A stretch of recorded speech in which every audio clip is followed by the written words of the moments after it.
Thaina mamangayda leibak amada matik mathauna leiba khaba kauba ningthau ama palammi. Ningthausi luhongba sahi phana yamsilaklaba phawpa masa phangjaramde. Nongma ahingi matamda ningthausigi maharani leimagi khomlen manglanda masak udaba angauba phijol setpa nupa amana asumna hairammi. Imom ibema ngasi hariba numit asidagi nahaki khoji khada aina angang nawa anikhak mitam hallage. Angang anisi asamba mi natte. Makhoibu ayhakna pandam amagidamak tharakpani. Hayeng makhoina matang matam saraba kanda pandam du masana adumak phangnanaba holarakani. Asumna hairamlaga phingau setpa nupadu mafam khangdana mangthokkhre. Mathangi numitadi leima mahaki masada karino khangdana nungaitaba khara phaurakpadagi manai asanbi ama thaduna amaibi kauhallammi. Matamasida maharani leima mirole haiba khanglamme. Pausi tabada ningthau khabadi haraubagi ngamkhai leikhidre. Matamdi asum haukibana leima makum matha sujillaklamme. Nongma ahingi matamda khabagi leibak adugi akoibada lairiba mahakpu yamna kalaksaba ningthau amana khabagi leibakta landaraklammi. Matam adumakti ahingi matam oibana khaba amadi mahaki manai masalsing kari amata sem sahuramde. Maramaduna yeknabasingna khudum chansilaklammi. Mataw aduda khabadi saubana mai haukhre. Hariba tanja asimakti leimadu angang unagadabagi yoksilakpa matamni. Konung adudadi yeknabasingna landaba hanjilakpadagi khabana mahaki nupi leimabu manai nupi amadi lanmi kharaga loinana manak nakpa umang adomda thaidoktuna thamlammi.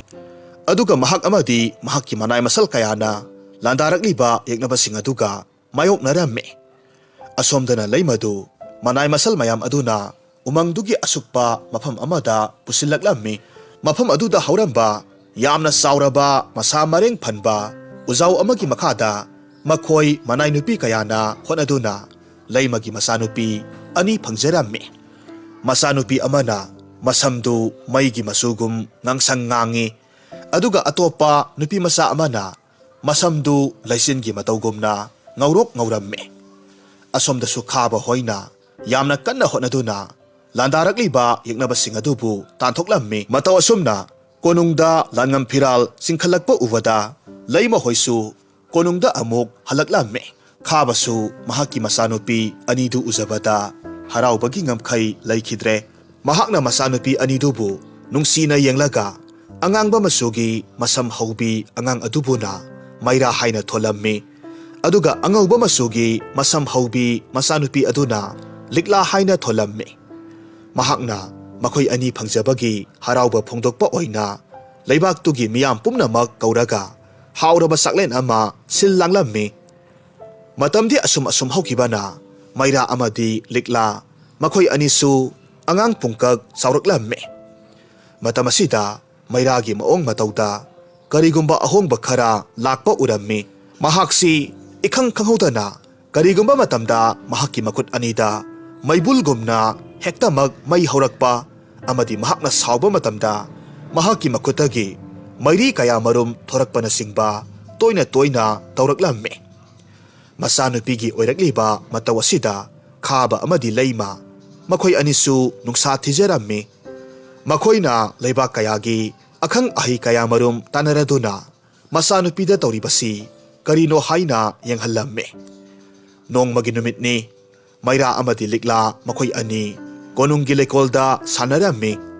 Tanja asimaktada leikol aduda hauba lei pambi amadagi tin ama mairagi makutta taraklammi. Tindu ubada kiman kibadagi mahaki makuttu yamna kanna hairammi. Asumna mahakna masada pakhatpaga loinana mahaki makuttu haiba matamda makuttagi maibun ama paithoraklammi. Maibun aduna leikoldugi uwa khara maina saklammi. Adubu matamsana lanmisingna kalhubadagi maidu muthatpa ngamhaurammi. Asigumba thodok kaya asidagi mairasi leibak miyamna kinaba hauraklammi. Mahakpu phajinduna thambiyu haina wakatnarakpasu yaurammi. Miyamgi wakat toina toina miyamna lakpadagi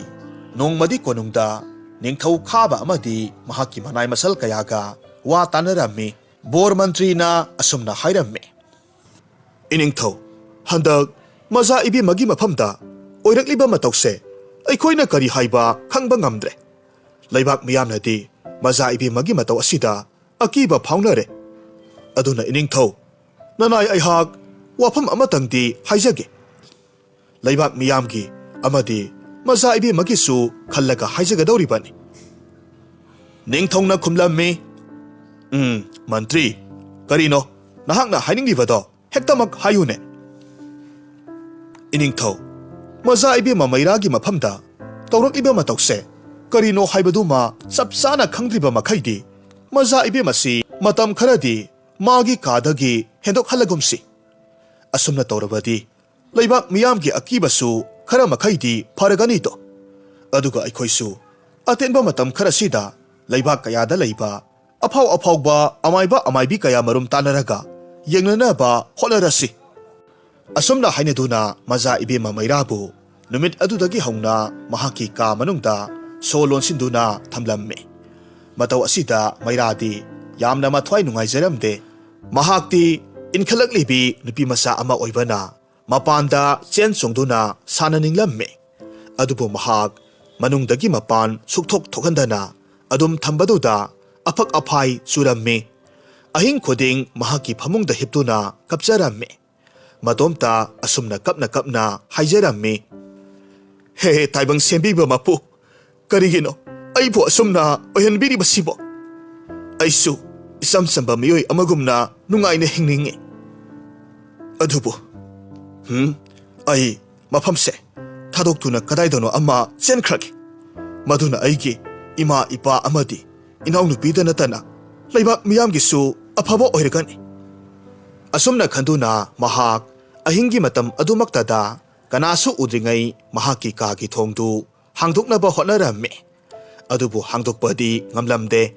Maramasidagi mahakna haita mahaki makhutagi hek thorakpa maibuldu thokanduna kagi thongdu maina sakhallammi.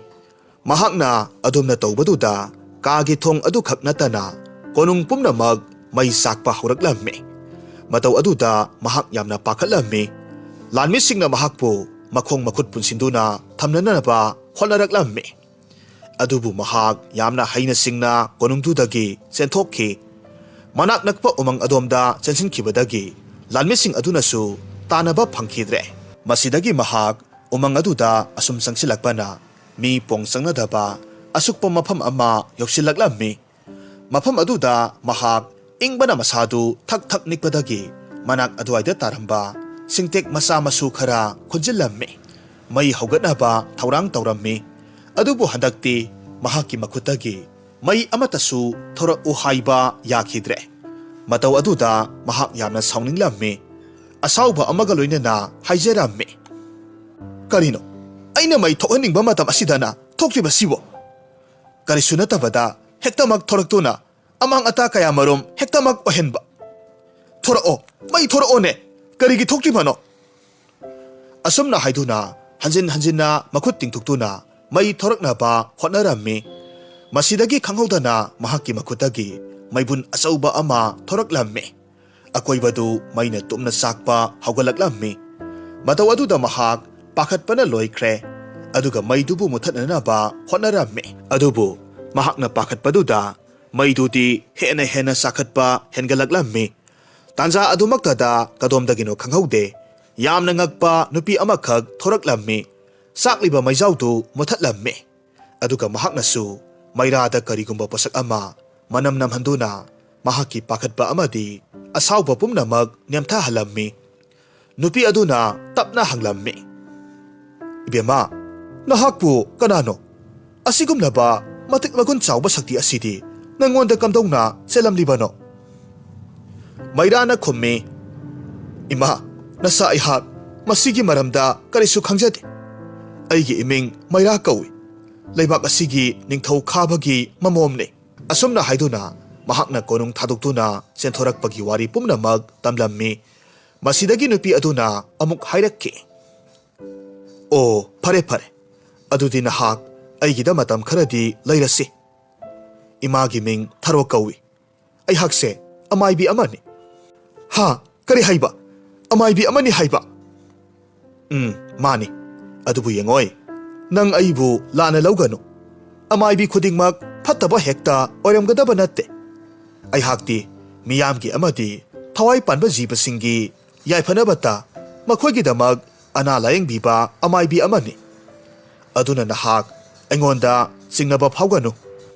ꯑꯩꯅꯅꯦ ꯅꯪꯒꯤ ꯑꯣꯏꯔꯤꯕ ꯐꯤꯕꯝꯁꯤꯒꯤ ꯃꯔꯝꯗ ꯀꯨꯞꯅ ꯌꯦꯡꯂꯒꯦ ꯅꯨꯄꯤ ꯑꯁꯤꯅ ꯑꯁꯨꯝꯅ ꯅꯤꯡꯊꯤꯅ ꯍꯥꯏꯔꯕ ꯑꯗꯨꯗ ꯃꯩꯔꯥꯒꯤ ꯄꯨꯛꯅꯤꯡꯗ ꯐꯥꯎꯔꯝꯕ ꯑꯀꯤꯕꯗꯨꯁꯨ ꯃꯥꯡꯈ꯭ꯔꯦ ꯃꯍꯥꯛ ꯊꯥꯔꯣꯒꯤ ꯃꯇꯨꯡ ꯏꯟꯅꯗꯨꯅ ꯃꯍꯥꯛꯀꯤ ꯃꯌꯨꯝꯗ ꯂꯥꯛꯂꯝꯃꯤ ꯊꯥꯔꯣꯒꯤ ꯌꯨꯝꯗꯨ ꯎꯃꯪꯒꯤ ꯑꯁꯨꯛꯄ ꯃꯐꯝ ꯑꯃꯗꯅꯤ ꯑꯗꯨꯒ ꯃꯍꯥꯛꯀꯤ ꯌꯨꯝꯗꯨꯒꯤ ꯑꯀꯣꯏꯕ ꯑꯗꯨꯗ ꯍꯤꯗꯥꯛ ꯂꯥꯡꯊꯛ ꯁꯦꯝꯕ ꯌꯥꯕ ꯃꯅꯥ ꯃꯁꯤꯡ ꯀꯌꯥꯁꯨ ꯊꯥꯔꯝꯃꯤ ꯃꯇꯧ ꯑꯁꯨꯝꯅ ꯅꯨꯃꯤꯠ ꯑꯗꯨꯗꯒꯤ ꯍꯧꯅ ꯃꯩꯔꯥ ꯊꯥꯔꯣꯒ ꯄꯨꯟꯅ ꯂꯩꯃꯤꯟꯅꯔꯝꯃꯤ ꯃꯇꯝ ꯈꯔ ꯍꯧꯈ꯭ꯔꯦ ꯍꯧꯖꯤꯛꯇꯤ ꯃꯩꯔꯥꯁꯨ ꯑꯃꯥꯏꯕꯤ ꯊꯥꯔꯣꯅ ꯂꯝꯖꯤꯡ ꯂꯝꯇꯥꯛꯄꯤꯗꯨꯅ ꯃꯍꯥꯛꯀꯤ ꯁꯛꯇꯤꯗꯨ ꯃꯄꯨꯡ ꯐꯥꯅ ꯁꯤꯖꯤꯟꯅꯕ ꯍꯥꯏꯔꯛꯂꯦ ꯑꯗꯨꯕꯨ ꯍꯧꯖꯤꯛ ꯐꯥꯎꯕꯒꯤ ꯑꯣꯏꯅꯗꯤ ꯀꯔꯤ ꯃꯔꯝꯒꯤꯗꯃꯛ ꯃꯩꯔꯥꯗ ꯑꯁꯤꯒꯨꯝꯕ ꯁꯛꯇꯤꯁꯤ ꯆꯦꯜꯂꯝꯂꯤꯕꯅꯣ ꯍꯥꯏꯕꯗꯨꯃꯛꯇꯤ ꯈꯪꯕ ꯉꯝꯗ꯭ꯔꯤ ꯊꯥꯔꯣ ꯃꯍꯥꯛꯀꯤ ꯌꯨꯝ ꯑꯗꯨꯒꯤ ꯃꯈꯥꯗ ꯂꯩꯅꯨꯡꯒꯤ ꯀꯥ ꯑꯃꯗ ꯃꯍꯥꯛꯀꯤ ꯃꯍꯩ ꯇꯧꯐꯝ ꯑꯃꯗꯤ ꯂꯥꯏ ꯇꯤꯟꯒꯤ ꯑꯣꯏꯕ ꯂꯥꯏꯔꯤꯛ ꯀꯌꯥꯃꯔꯨꯝ ꯊꯝꯂꯝꯃꯤ ꯃꯐꯝ ꯑꯗꯨꯗ ꯊꯥꯔꯣꯅ ꯃꯩꯔꯥꯒꯤ ꯃꯇꯤꯛ ꯃꯌꯥꯏ ꯑꯁꯤꯒꯤ ꯃꯔꯝꯗ ꯀꯨꯞꯅ ꯌꯦꯡꯂꯝꯃꯤ ꯅꯣꯡꯃ ꯅꯨꯃꯤꯗꯥꯡ ꯋꯥꯏꯔꯝꯒꯤ ꯃꯇꯝꯗ ꯊꯥꯔꯣ ꯑꯃꯗꯤ ꯃꯩꯔꯥ ꯃꯈꯣꯏ ꯑꯅꯤ ꯃꯈꯣꯏꯒꯤ ꯌꯨꯝꯒꯤ ꯑꯀꯣꯏꯕꯗ ꯍꯧꯔꯤꯕ ꯍꯤꯗꯥꯛ ꯁꯦꯝꯅꯅꯕ ꯃꯅꯥ ꯃꯁꯤꯡ ꯃꯌꯥꯝꯗꯨ ꯍꯦꯛꯂꯝꯃꯤ ꯃꯇꯝ ꯑꯁꯤꯗ ꯌꯥꯝꯅ ꯁꯥꯊꯤꯕꯤ ꯁꯛꯇꯤ ꯂꯩꯔꯕꯤ ꯑꯃꯥꯏꯕꯤ ꯀꯨꯟꯗꯥꯂꯩ ꯃꯣꯡꯁꯣꯡ ꯑꯃꯗꯒꯤ ꯊꯣꯔꯛꯂꯝꯃꯤ ꯌꯥꯝꯅ ꯎꯁꯤꯠꯇꯕ ꯃꯤꯅꯣꯛ ꯑꯃꯒ ꯂꯣꯏꯅꯅ ꯍꯥꯏꯔꯝꯃꯤ ꯑꯩꯅ ꯅꯍꯥꯟ ꯃꯈꯩ ꯋꯥꯅ ꯊꯤꯔꯛꯂꯤꯕ ꯃꯆꯥ ꯏꯕꯦꯝ ꯑꯁꯤꯗꯤ ꯃꯐꯝ ꯑꯁꯤꯗ ꯅꯨꯡꯉꯥꯏꯅ ꯂꯩꯔꯝꯂꯦꯗꯅ ꯅꯍꯥꯛꯄꯨ ꯑꯩꯅ ꯄꯤꯁꯛ ꯄꯤꯛꯂꯤꯉꯩꯗꯒꯤ ꯐꯥꯒꯦ ꯍꯥꯏꯗꯨꯅ ꯊꯤꯔꯛꯄꯅꯤ ꯑꯗꯨꯕꯨ ꯅꯍꯥꯛꯇꯤ ꯍꯧꯖꯤꯛ ꯂꯩꯁꯥ ꯃꯄꯨꯡ ꯐꯥꯔꯝꯂꯦ ꯅꯍꯥꯛꯀꯤ ꯅꯇꯤꯛ ꯅꯌꯥꯏ ꯑꯗꯨꯁꯨ ꯑꯁꯨꯛꯀꯤ ꯃꯇꯤꯛ ꯃꯄꯥꯡꯒꯜ ꯀꯜꯂꯝꯂꯒꯅꯤ ꯂꯥꯎ ꯅꯍꯥꯛ ꯍꯧꯖꯤꯛꯃꯛ ꯑꯩꯒꯤ ꯇꯨꯡ ꯏꯟꯗꯨꯅ ꯂꯥꯛꯀꯗꯕꯅꯤ ꯃꯗꯨꯅ ꯅꯍꯥꯛꯀꯤ ꯑꯐꯕ ꯑꯣꯏꯒꯅꯤ ꯑꯁꯨꯝꯅ ꯍꯥꯏꯗꯨꯅ ꯃꯍꯥꯛꯀꯤ ꯃꯤꯇ꯭ꯔꯪꯅ ꯃꯩꯔꯥꯕꯨ ꯐꯥꯖꯤꯟꯅꯅꯕ ꯍꯣꯠꯅꯔꯝꯃꯤ ꯑꯗꯨꯕꯨ ꯃꯩꯔꯥ ꯑꯃꯗꯤ ꯊꯥꯔꯣ ꯃꯈꯣꯏ ꯑꯅꯤ ꯄꯨꯟꯗꯨꯅ ꯍꯣꯠꯅꯕꯗꯒꯤꯗꯤ ꯀꯨꯟꯗꯥꯂꯩꯅ ꯄꯥꯛ ꯍꯦꯛ ꯍꯦꯟꯖꯤꯟꯕ ꯉꯝꯂꯝꯗꯦ ꯃꯁꯤꯗꯒꯤ ꯀꯨꯟꯗꯥꯂꯩ ꯌꯥꯝꯅ ꯁꯥꯎꯅ ꯃꯍꯥꯛ ꯑꯃꯨꯛ ꯍꯜꯂꯛꯈꯤꯅꯤ ꯍꯥꯏꯔꯝꯂꯒ ꯆꯠꯈ꯭ꯔꯦ ꯇꯁꯦꯡꯕꯃꯛꯀꯤꯁꯨ ꯀꯨꯟꯗꯥꯂꯩ ꯑꯁꯤ ꯑꯁꯨꯛꯀꯤ ꯃꯇꯤꯛ ꯌꯥꯝꯅ ꯐꯠꯇꯕꯤ ꯑꯃꯥꯏꯕꯤ ꯑꯃꯅꯤ ꯃꯍꯥꯛꯁꯤ ꯁꯥꯔꯣꯏ ꯉꯥꯔꯣꯏ ꯀꯌꯥꯃꯔꯨꯝ ꯁꯥꯟꯅꯔꯝꯃꯤ ꯃꯍꯥꯛꯅ ꯃꯩꯔꯥ ꯑꯃꯗꯤ ꯃꯍꯥꯛꯀꯤ ꯃꯅꯥꯎꯅꯨꯄꯤ ꯂꯤꯛꯂꯥꯕꯨ ꯑꯅꯤꯃꯛ ꯐꯥꯖꯤꯜꯂꯒ ꯃꯈꯣꯏꯒꯤ ꯃꯇꯤꯛ ꯃꯌꯥꯏ ꯑꯁꯤ ꯂꯧꯁꯤꯜꯂꯒ ꯃꯥꯂꯦꯝ ꯄꯨꯝꯕ ꯃꯍꯥꯛꯀꯤ ꯃꯈꯥꯗ ꯊꯝꯅꯅꯕ ꯍꯣꯠꯅꯔꯤꯕꯅꯤ ꯑꯁꯣꯝꯗꯅ ꯀꯝꯗꯧꯔꯤ ꯂꯤꯛꯂꯥꯁꯨ ꯃꯩꯔꯥꯗ ꯇꯧꯕ ꯑꯗꯨꯒꯨꯝꯅ ꯃꯍꯥꯛꯀꯤ ꯃꯇꯤꯛ ꯃꯌꯥꯏꯁꯤꯡ ꯐꯨꯗꯣꯛꯄ ꯍꯧꯔꯛꯂꯝꯃꯤ ꯑꯗꯨꯅ ꯃꯍꯥꯛꯄꯨꯁꯨ ꯃꯃꯥ ꯃꯄꯥ ꯑꯅꯤꯅ ꯃꯥꯒꯤ ꯀꯥ ꯃꯅꯨꯡꯗ ꯐꯥꯖꯤꯜꯂꯒ ꯊꯝꯂꯝꯃꯤ ꯍꯥꯏꯔꯤꯕ ꯅꯨꯃꯤꯠ ꯑꯗꯨꯒꯤ ꯅꯨꯃꯤꯗꯥꯡꯅꯤ ꯃꯩꯔꯥꯅ ꯊꯥꯔꯣꯗ ꯃꯊ꯭ꯋꯥꯏ ꯅꯨꯡꯉꯥꯏꯇꯅ ꯍꯥꯏꯔꯝꯃꯤ ꯏꯃꯥ ꯊꯥꯔꯣ ꯑꯩꯁꯤꯕꯨ ꯏꯆꯝ ꯆꯝꯕ ꯃꯤꯑꯣꯏ ꯑꯃꯒ ꯃꯥꯟꯅꯗ꯭ꯔꯤꯕ ꯑꯁꯤꯕꯨ ꯀꯔꯤꯒꯤꯅꯣ ꯊꯥꯔꯣꯅ ꯈꯨꯝꯃꯤ ꯕꯦꯃꯥ ꯑꯩꯁꯨ ꯀꯔꯤ ꯍꯥꯏꯒꯗꯕꯅꯣ ꯈꯪꯗ꯭ꯔꯦ ꯑꯩꯅ ꯍꯣꯠꯅꯕ ꯌꯥꯕꯗꯤ ꯍꯣꯠꯅꯔꯤꯗꯅ ꯑꯗꯨꯕꯨ ꯍꯧꯖꯤꯛ ꯐꯥꯎꯕꯒꯤ ꯑꯣꯏꯅꯗꯤ ꯃꯗꯨꯒꯤ ꯄꯥꯎꯈꯨꯝꯗꯣ ꯑꯩꯍꯥꯛꯅ ꯐꯪꯕ ꯉꯝꯗ꯭ꯔꯤ ꯑꯗꯨꯕꯨꯅꯦ ꯅꯍꯥꯛ ꯋꯥꯈꯜ ꯁꯣꯟꯊꯒꯅꯨ ꯑꯩꯅ ꯑꯊꯨꯕ ꯃꯇꯝꯗ ꯅꯍꯥꯛꯀꯤ ꯄꯥꯎꯈꯨꯝꯗꯣ ꯄꯤꯅꯅꯕ ꯍꯣꯠꯅꯒꯦ ꯑꯁꯨꯝꯅ ꯍꯥꯏꯔꯒ ꯊꯥꯔꯣ ꯃꯍꯥꯛꯀꯤ ꯂꯩꯅꯨꯡꯗ ꯂꯩꯕ ꯀꯥ ꯑꯗꯨꯗ ꯆꯪꯈꯤ ꯑꯁꯣꯝꯗꯅ ꯀꯨꯟꯗꯥꯂꯩ ꯃꯍꯥꯛꯀꯤ ꯃꯌꯨꯝꯗ ꯃꯤꯇ꯭ꯔꯪꯒꯤ ꯍꯤꯗꯥꯛ ꯑꯃꯈꯛ ꯁꯦꯝꯂꯝꯃꯤ ꯍꯥꯏꯔꯤꯕ ꯍꯤꯗꯥꯛ ꯑꯁꯤ ꯃꯍꯥꯛꯅ ꯀꯅꯥꯒꯨꯝꯕ ꯃꯤꯑꯣꯏ ꯑꯃꯕꯨ ꯃꯍꯥꯛꯅ ꯑꯣꯏꯍꯟꯅꯤꯡꯕ ꯑꯃꯗꯤ ꯇꯧꯍꯟꯅꯤꯡꯕ ꯊꯕꯛ ꯈꯨꯗꯤꯡꯃꯛ ꯇꯧꯍꯟꯕ ꯌꯥꯅꯕꯒꯤ ꯍꯤꯗꯥꯛꯅꯤ ꯑꯇꯦꯟꯕ ꯃꯇꯝꯗ ꯍꯤꯗꯥꯛꯇꯨ ꯁꯦꯝꯕ ꯂꯣꯏꯔꯗꯨꯅ ꯊꯥꯔꯣꯒꯤ ꯃꯌꯨꯝꯗ ꯃꯍꯥꯛ ꯑꯃꯨꯛ ꯂꯣꯟꯅ ꯂꯥꯛꯂꯝꯃꯤ ꯃꯐꯝꯗꯨ ꯌꯧꯔꯕꯗ ꯀꯨꯟꯗꯥꯂꯩꯅ ꯃꯍꯥꯛꯀꯤ ꯃꯍꯩꯅ ꯑꯄꯤꯛꯄ ꯃꯤꯔꯥꯡ ꯑꯃꯈꯛ ꯑꯣꯟꯊꯣꯛꯂꯝꯃꯤ ꯑꯗꯨꯒ ꯌꯨꯝꯗꯨꯒꯤ ꯃꯊꯛꯇ ꯀꯥꯈꯠꯂꯝꯃꯤ ꯇꯨꯝꯂꯤꯕꯤ ꯃꯩꯔꯥꯒꯤ ꯃꯆꯤꯟꯗ ꯃꯍꯥꯛꯅ ꯃꯤ ꯑꯃ ꯊꯥꯗꯔꯛꯇꯨꯅ ꯉꯁꯥꯏ ꯃꯍꯥꯛꯅ ꯁꯦꯝꯈꯤꯕ ꯍꯤꯗꯥꯛꯇꯨ ꯃꯩꯔꯥꯒꯤ ꯃꯆꯤꯟꯗ ꯇꯞ ꯇꯞ ꯇꯥꯍꯜꯂꯝꯃꯤ ꯑꯁꯨꯝꯅ ꯍꯤꯗꯥꯛꯇꯨ ꯃꯩꯔꯥꯅ ꯍꯦꯛ ꯊꯛꯈ꯭ꯔꯕ ꯃꯇꯨꯡꯗꯒꯤꯗꯤ ꯃꯩꯔꯥꯒꯤ ꯃꯁꯥꯗꯨ ꯀꯔꯤꯅꯣꯃ ꯇꯧꯔꯛꯂꯝꯃꯤ mahakki mamitu imuk ngangsang ngangba hauraklammi aduga mahakki makhutagi akan ba maibun kaya marum kapthoraklammi masidagidi yumdu maina sakhallammi adubu ngaihakki matungdadi mairasu wakhal taraklammi oiramliba matau aduda maira mathwai yamna nungairamde adubu tawriba pumnamaksi lainungda lairibi tharonadi karimata khanglamde masidagi phatrabi kundalaina mahaki asengba saktamda amuk onthoraktuna mairagi manakta changsilaklammi aduga afaba saduna amuk hairakhi mazaibema maira ai wa haige yengo nahaki na sada seliba sakti se afaba natte mase papki masakni mase nahaki na sadagi lawthokhidriba phawadi nahak nungaina leiba sukphang phangloi hausikmaktada yengo nahakna kayada amang ata thokalabano aduga ibema amaibi tharose nangbu phajillega thamlibani nangi matik mayaise mana phattaba lambida puraknaba nangbu themlaga thamlibani mase nangi na sadagi lawthoknaba tawsi aduga atopa wa amana nahaki nanaw nupi liklasu masada isingi sakti amaga haujik sagona duna leiribani aduna mahaksu haujik awaba kaya marum mayok naribani nahak wakhal muna khallo nasin nanaw na khoi anibu pap selaba phatraba sakti sidagi kanbiba ngamgadabadi ai khaktani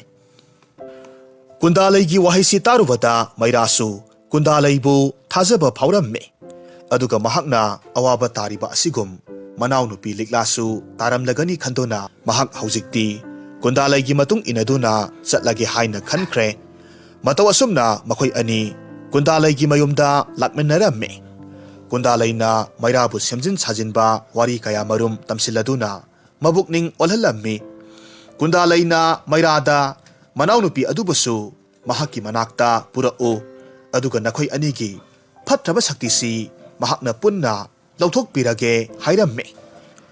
mairasu kundalaibu thajaba oibana konungda mahak liklabu thiba laklammi masidagi mahak masana masabu saklotuna khabada hairamme iningthau nanai na khurumjari nanai aihak mahi yamna haibi amaibi amani iningthongna maza ibi mabu layeng binaba amaibi ahiba kaya ama thiri haina taje aduna iningthau nanai aihakna akhangba ahiba oirabadi maza ibi magi mateng pangjagi haidana laksari bani ningthongna khommi o adudi ontokna nungareda haujikmak isagi manakta changlasi asumna haiduna liklabu phajinduna thamliba ka aduda makhoi punna lakminaramme masidagi mairana ningthau khabada amuk tapna hairamme iningthau karigumba wa amatang haijage aina haijagadawri base mayamgi phananaba haijagadawribani ningthauna khummi hayo kari wafamno hektamak haibiyudo iningthau maza ibi mabu layengba matamda horen mahaka wari sanabada mana kana amatada tahaningdaba mahaki arotpa wafam kaya amasu lairamba yai aduna iningthau yaragadi mapan asida ngaihaktang ngaibirammo nanai aihakna maza ibi magi manakta sanglaga mahakpu tapna themlaga wari ningthina sanajakhige mahaki wasi tabada ningthau khabana yaramme mairabu liklagi kada changhallamme likladi mahaki kada adumna nungti numit khudingi maiba maibi kaya marum mama mapana pusilaktuna mahakpu yenghanba aduda hanadagi yamna sauningduna lairibani maramaduna mairabu su mahakna amaibi amani haina khanduna yamna sauramme aduna hairamme nang kanano aduga kari tawbagi aigi kasigi manungda changlaklibanno nakhoi mayamna engonda khalibo wakhal asibu karino nate aisibu phatabe hingsabiro engonda pokpadagi yaujarakpa matik mayai asina masina maram oiraga nakhoina aibu sarang manungda phajinbagom thambiriba karigino ai nakhoi kana amataga onsinaduna wari sanaba pamdre nahaksu mafamse thadoktuna chatkro manaw nupigi saungna hairakliba wadu tarubada maira tapna amuk hairammi Segi bema ligla aidi amai binatiye aise nangi na seni nangi awabado kokna bagidama nangbusu aina lawba laklibani asumna haiduna amai bi kundalaina mahaki mafamda tamlakhiba sajinaba wari mayamdu ligla dasu khanghallammi wari du tarubadagi ligla su mase budi yamna thajabani na mahaksu masegi matung induna chatlage haina khankhre matau asum tongna makhoi ani kagi thongnok phakairaga lona senthokkhre makhoi ani asum chelakpa asida maibi kundalai gi manak yoraklammi amaibi kundalai di haraubagi ngamkhai laikhidre mahakna afaba saduna masin manau anida mitrangi hidak ama pithaklammi adumna hidak tu hek thaklubadagi di makhoi animak wakhal mangduna laimaida tarammi mataudu ubada kundalaina yamna kana noktuna hairammi khanglabra angang masa nakhoi anina aigi lambida khuraugasu thangjaba sari he taibung mapu nahakna sembiraga tharakpa aibu namtharaga thamangani hairiba nupi masa ani sidi haujikti ayhaki khubam nungda lairedo horen gi nimidang asimaktada makhoi ani gi matik mayai pumnamak lawthoklagani do aduga aigi oiragani adu oirabadi ayhakpu ngasigi malem asida taibang miyoibadi lareduna khoyum lai nakhoina phawba namthaduna thamba oithoklaroi do asumna haiduna maira amadi ligla makhoi anibu achauba yotki sarang amada phajillaga thamlammi makhoi anina mafam adudagi karigomba sakti amata sijinaba yadanaba mahakna mahi kaya ama toksillammi nakal amaromdana tharo mahakna lainunggi kadudagi thorakpa matamdadi magi yumdugi oiramliba phibam aduda pungak ngaklammi masidagi mahakna mairabu akoiba aduda kaurammi koithi thirammi adubu thiba phangmalaktraba aduda haujikti mairadu kundalaina soidanamak pharaga thamlamlagani haibasi mahakna khalammi maramaduna mahak khonglei thuna kundalaigi mayum tana laklammi hariba matam adumakti ahingi matam oibana kundalaisu maira amadi likla makhoi anigi saktibu chingthoknaba lawthoknanaba laitin kaya khurumba haurammi tanja asimaktada tharo changlaktuna mahakna tawriba mayamdu loinamak thugairammi matau aduda khoisaunaraba kundalaiga tharoga makhoi ani yamna kanna muknaduna khanaba haurakhi adubu tharodi kundalaina mahi haiba yamna henkibana mahakti kundalaigi makhutta asok apan kaya marum nanglamme hariba mikup asida ligla amadi maira makhoi anisu wakhal khara taraklamme masidagi tharona kundalaida yamna saungna hairamme mi phatta hingsabi karigino nahakna karisu khangjariba angang anisibo manghannaba silibadi nahakna khalibabu malem asibu mang taknanaba thaurangliba nahakpu hatnanaba taibang mapuna makhoi anisi tharakpani sini aduga nangnadi nasabu kanjanaba honabada angang anisibu hatnaba honaba sari kundalaina khommi maduda nangina thau karisu leite aihaki ifamda aigi yeknaba kanasu leiba yaroi nangsu matam leiringai tuminna leikrabadi aina na thwai kanbige khalambani adubu nahaknasu aigi ifamda kurau thanglaklabanina nangbusu aina lemna thakhraroi asumna haiduna tharoge mangaksamdu yamna kanna metli mataw aduda sarang manungda thamlibi maira amadi likla makhoi anidu mathamoida saunningbana porok saklammi masidagi asaubana thumatkiduna makhoi anigi masadu matik mayai pumnamak phudoraklammi mataw aduda sarang adusu pumkai khre kundalaisu khangprek khangladuna tharogi mangaksam melambadu thadoraklammi makhoi anida yenglaklammi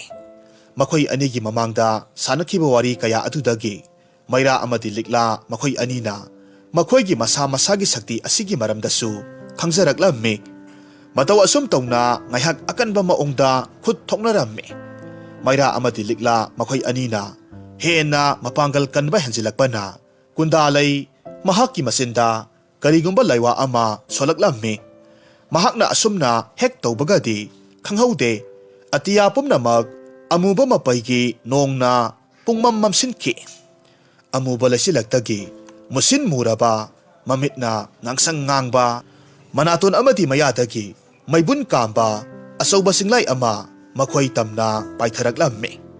Madu ubada mayra amadi likla pakatpa phawi. Adubu makoy animag masa masagi akiba pumnamag phasinjaduna ngamjabi thaduna singlay amadi kundalayga lamba tawramme. Handakti singlay adumasu kundalaygi maikayda yaurabanina makoybu panabada awaba oiramme. Adubu ninghanaba tawdana arayba thawna phudoktuna lanthengnabadadi kona thangda singlay amadi kundalay siki. Asumna phatraba kundalay sikraba matungda mayra amadi liklana laimayda taduna layribi tharobu singkhatpiramme. Wakal tananaba hotnaramme. Ngaihakki matungdadi tharosu wakal taraklamme. Aduga mayra amadi liklana thokriba wari pumnamag tharoda liduna khanghallamme. Haujikti waridu tarabada tharosu haraubagi ngamkhai laikhidre. Mataw asum tawna haujikti makoy ahum punna khaba amadi laimagi manakta laklamme. Aduga liklana haukraba thaudok pumnamaki wari mama mapada ningthina liduna khanghallamme. Waridu tarubadagi ningthau khabadi masanupi anigidamag sauthokjaba phawramme.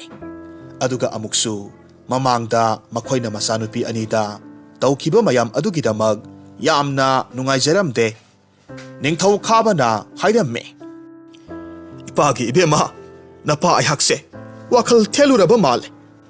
Mina haiba wada asum sumda kantharuba tawdana isa anibu kayada awaba piruraba. Ipa lale ipabu amukta ngakpiyune. Adubu phare isa anina asoy angam yaudana halakpase ipa nungaire. Masigi matung tarakpada laibak miyamnasu wari pumnamag khanglabada laibak miyamna maza ibemada yenglamba mityengsingdu hongdokki. Aduga makoy anisu masa masagi matik mayay pumnamag asumba lambida sijinaramme. Aduga tharobosu makoygi konungda thamduna konunggi amaybi oina layhallamme. Mataw asumna haujikti makoygi laibaktu yeknaba amata yaudana yamna nungai yaifana pankiramme.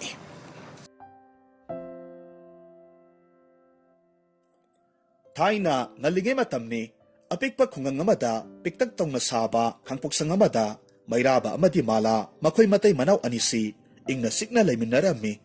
Makoy ani kul aduda layba lokmasa amada nong magi aphangba nga phaduna hingnabagi pambay oijarami. Lairajarabasu mingonda kaijadaba asumbata chatpa makoy anigi punsida isorna kari karamba sangyang laybana no khangde. Makoy anigi mamitta masa ama phawba uhanbiramde. Makoy anina lai kaya kurumlore. Numit kudinggi laining thaw ipa ibungodasu haijaba leplamde. Adubu kanaba karisu laytravada mayraba na asumna hayrammi. Mala isorna ikoy anita isa amata pibidribase. Masigisu maram amadi layramgani. Yengasi kari karamba maram laybagi no haywado yengba tabani. Mala na nungayta na kome. Aikoygi karamba pap laybana no khangde asuk sawba sayrak pibiribase yengba tabani mapugi kumhaise peli pendi haina amuk hanna wakatlaroy. Asumna mayraba amadi mala awaba pendaba kaya adubo losillaga nongmadi mapuna makoy anigisu nungsiraba masa ama soydana pirakhini haibagi asada layjarami. Nongmagi numidangda mayrabagi manglanda kundubu koliba lairembi aduna asumna hairami. Pari haugatlo nangi ingkol matonda hauriba layhaw pambidugi manakta chatlo. Adugane layhaw singdugi marakta tawan michakumna langba layhaw amakhak yauramgani. Madubu heklaga nangi nupina tumba haugatringay matamda mahaki khoidog thakta thammo. Masi oirabadi nakoy anigi nungsiraba nasanupi amakhak phangjagadawribani. Asumna hairamlaga lairembidu mangthokre. Kudak aduda mayrabadu mitkap thoraklammi. Aduga manglanda lairembina hairamba adumag taurage khalammi. Aduga makoygi ingkol matonda hauriba layhaw pambidugi manakta laklammi. Aduga yengluba matamdadi uba phangle. Tawan michakumna langtek langba leihau amakhak satlammi madubu heklaga puraklammi mahakki nupigi khoidok thakta thamlammi matamaduda arangba leihaudu manil oina malagi khoidong manungda sangkhre matam khara leiraba matungda malagi khoiji khada thawai amakhak mitam laklammi mitkup aduda mairaba amadi mala yamna harawrammi lairimbi adubu mathamoida setna ningduna thagatcharammi matamna asum hokibana malagi khoiji khada mitam liba thawai masa adubu nungsirabi angang masa ama oina taibang phauraklammi angangdu asamba angang oiramde mahaki khoidogdugi hek makhada thawan michaki mami tarammi matamaduda mairaba amadi malana khanglammi makhoigi masa oiribidu matik mayai leibi nupi amakhak oirakani haibasi makhoina khanglammi adubu makhoi anina nungsina makhoigi angangdubu thaba haina kaurammi hanagi matawgum mairaba lok masa aduda chatlaga nga phaba hek chatlammi masa nupi thaba piklibanina mamaga makhoi anidi makhoigi khangpoksang aduda leiba tarammi thabasu nongmagi asum saksilaklammi mahakna sahi tarani thoi pharakpa aduaini nongma mapana lokta nga phaba chatpa matamda mahaksu inarake haina ningai taurammi thabana hairammi ima ngasidi imaga pavagana lokta chatlaga nga phabado aisu yaujage ai ithanta yumda lehawado yamna nungaite aduna aisu ngasidagidi nakhoigi natung ilakke imagi bema nangbu nangi pabaga aigana lokta chatpadubu yauge haibadubu waroidro ima waroi kaisu aisu lakadoine aibusu pubiyoko paba masi haiduna mapado onsilaklammi mairabana khummi isana yadrabanina puba taredana lao ngasidi aikhoi punna hek chalurasi isana asuk yamna lakningasidabo karigi pudani masi haiduna makhoi punna lakminarami lok yaure thabadi lok adugi mataida phamlaga lehallammi aduga makhoi anidi lok aduda kumlaga nga phaba haurammi mairaba amadi malana nga pharingai thabana lok mapan aduda kumlaga apikpa thengu amakhakka sanabadu makhoi anina urammi apikpa thengudu mirol ngangba ngammi mataw aduda makhoi yamna ngaklammi thabana thengududa hairammi ita thengu aikhoini tinabase yamna nungai aidi nangse yamna nungsiye aigidi imanabisu amata leite aduna ngasidagi aikhoida leirurasi matamaduda apikpa thengu aduna mirolda asomna khumlakki ita aibu nangi nayomda layu hairabadi aibu leibaki pun amada haptuna nangi phamung makhada thambiyu asumna yanaduna thengu masa adu thabagi yomda puraklammi mahakna haibagi matung inna thabagi kangkhada leibakna saba pun amada haplaga thammi numit adugi numidangni mi pumnamak tumna hipnakhraba matungda thengu dubu hapliba pun adudagi karigumba mangal amakhak thoraklammi aduga thorakliba mangaldu thabagi khoidong mapada tinkhre mitkup adumaktada thabadu mitkap thoraklammi angang oiribi thabagi thamoida makhoigi ingkhol matonda hauriba leihau pambiduki manakta satningbagi itil amakhak phauraklammi karisu khanba tawdana thaba mapan thoraklammi aduga leihau pambidu tamna sangsilaklammi matamaduda satliba leihau kutingmak tandangomna kuphet kaphet nganduna koipai paiba haurakhi leihau pumnamaktu amato oina punsilaklammi aduga thawan michaki matawgomna langna ngalaba saktam amakhak onthoraklammi saktam aduna thabada karigumba posak amakhak piraga asumna hairakhi imagi thaba nangdi matik mayai leibi aigi isani se aina ngasi piriba posakse seksina thamu taibang panba sida nangbu khongda haliba nangi apokpa amadi apokpibu nangi matengna nungayai phaba punsi ama nangna piyu karigumba aina piriba posak adu kanagumba na lona laukhiba thoklabadi nahak kudong thiba tagani asi haiduna thabana karisu khumba nangdringai saktamdu hanagi matawgumna leihau onkhre masa masagi maphamda isam samba leihawgum leinakhre mangda thokliba thodoktu ubaduda thabadi ngakpana kham thengle mahakna uribadu mangla taibangla haiduna mathanta khanjarammi ꯑꯗꯨꯕꯨ ꯃꯈꯨꯠꯇ ꯀꯔꯤꯒꯨꯝꯕ ꯑꯃ ꯄꯥꯏꯔꯒ ꯂꯩꯕꯗꯨ ꯎꯕꯗꯨꯗ ꯇꯥꯏꯕꯪꯗ ꯊꯣꯛꯈꯤꯕ ꯑꯁꯦꯡꯕ ꯊꯧꯗꯣꯛ ꯑꯃꯅꯤ ꯍꯥꯏꯕꯁꯤ ꯈꯪꯂꯝꯃꯤ꯫ ꯏꯃꯨꯡꯗ ꯄꯔꯞ ꯄꯔꯞ ꯆꯪꯁꯤꯜꯂꯛꯂꯒ ꯃꯈꯨꯠꯅ ꯄꯥꯏꯔꯒ ꯂꯩꯔꯤꯕꯗꯨ ꯀꯔꯤ ꯄꯣꯠꯁꯛꯅꯣ ꯍꯥꯏꯗꯨꯅ ꯌꯦꯡꯉꯤ꯫ ꯄꯣꯠꯁꯛ ꯑꯗꯨꯗꯤ ꯊꯋꯥꯟꯃꯤꯆꯥꯛ ꯃꯥꯟꯕ ꯍꯤꯒꯣꯛ ꯃꯆꯨꯒꯤ ꯅꯨꯡ ꯃꯆꯥ ꯊꯤꯟꯕ ꯈꯨꯗꯣꯞ ꯑꯃꯈꯛ ꯑꯣꯏꯔꯝꯃꯤ꯫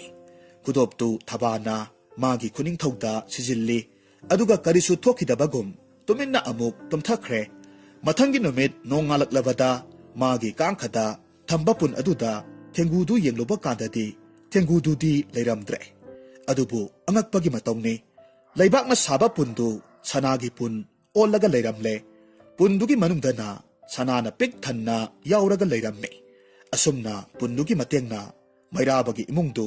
ꯅꯣꯡꯃ ꯅꯣꯡꯃꯒꯤ ꯑꯋꯥꯠ ꯑꯄꯥ ꯂꯩꯇꯕ ꯅꯨꯡꯉꯥꯏ ꯌꯥꯏꯐꯕ ꯏꯃꯨꯡ ꯑꯃꯈꯛ ꯑꯣꯏꯔꯛꯂꯝꯃꯤ꯫ ꯅꯣꯡꯃ ꯅꯣꯡꯃ ꯍꯧꯈꯤꯕꯅ ꯊꯕꯥꯁꯨ ꯆꯍꯤ 18 ꯃꯄꯨꯡ ꯐꯥꯔꯛꯂꯦ꯫ ꯃꯍꯥꯛꯀꯤ ꯐꯖꯔꯕ ꯁꯛꯇꯝꯗꯨ ꯑꯎꯕ ꯈꯨꯗꯤꯡꯅ ꯀꯂꯛꯄ ꯐꯥꯎꯅꯔꯝꯃꯤ꯫ ꯊꯕꯥ ꯃꯍꯥꯛꯀꯤ ꯃꯇꯥꯔꯣꯏꯁꯤꯡꯒ ꯂꯣꯏꯅꯅ ꯅꯨꯃꯤꯗꯥꯡ ꯋꯥꯏꯔꯝ ꯑꯣꯏꯁꯤꯜꯂꯛꯄ ꯃꯇꯝꯗ ꯂꯣꯛꯇ ꯏꯁꯤꯡ ꯁꯣꯛꯄ ꯅꯨꯃꯤꯠ ꯈꯨꯗꯤꯡꯒꯤ ꯊꯣꯛꯂꯝꯃꯤ꯫ ꯑꯗꯨꯕꯨ ꯅꯣꯡꯃꯗꯤ ꯃꯉꯣꯟꯗ ꯀꯔꯤꯒꯨꯝꯕ ꯆꯤꯡꯅꯕ ꯑꯃꯈꯛ ꯃꯥꯕꯨ ꯃꯤꯅ ꯁꯦꯟꯅꯕꯒꯨꯝꯅ ꯐꯥꯎꯔꯛꯈꯤ꯫ ꯍꯥꯏꯔꯤꯕ ꯅꯨꯃꯤꯠ ꯑꯗꯨꯗ ꯊꯕꯥꯒꯤ ꯂꯥꯏꯕꯛ ꯊꯤꯕ ꯊꯧꯗꯣꯛ ꯑꯃꯈꯛ ꯊꯣꯛꯂꯔꯦꯗꯣ꯫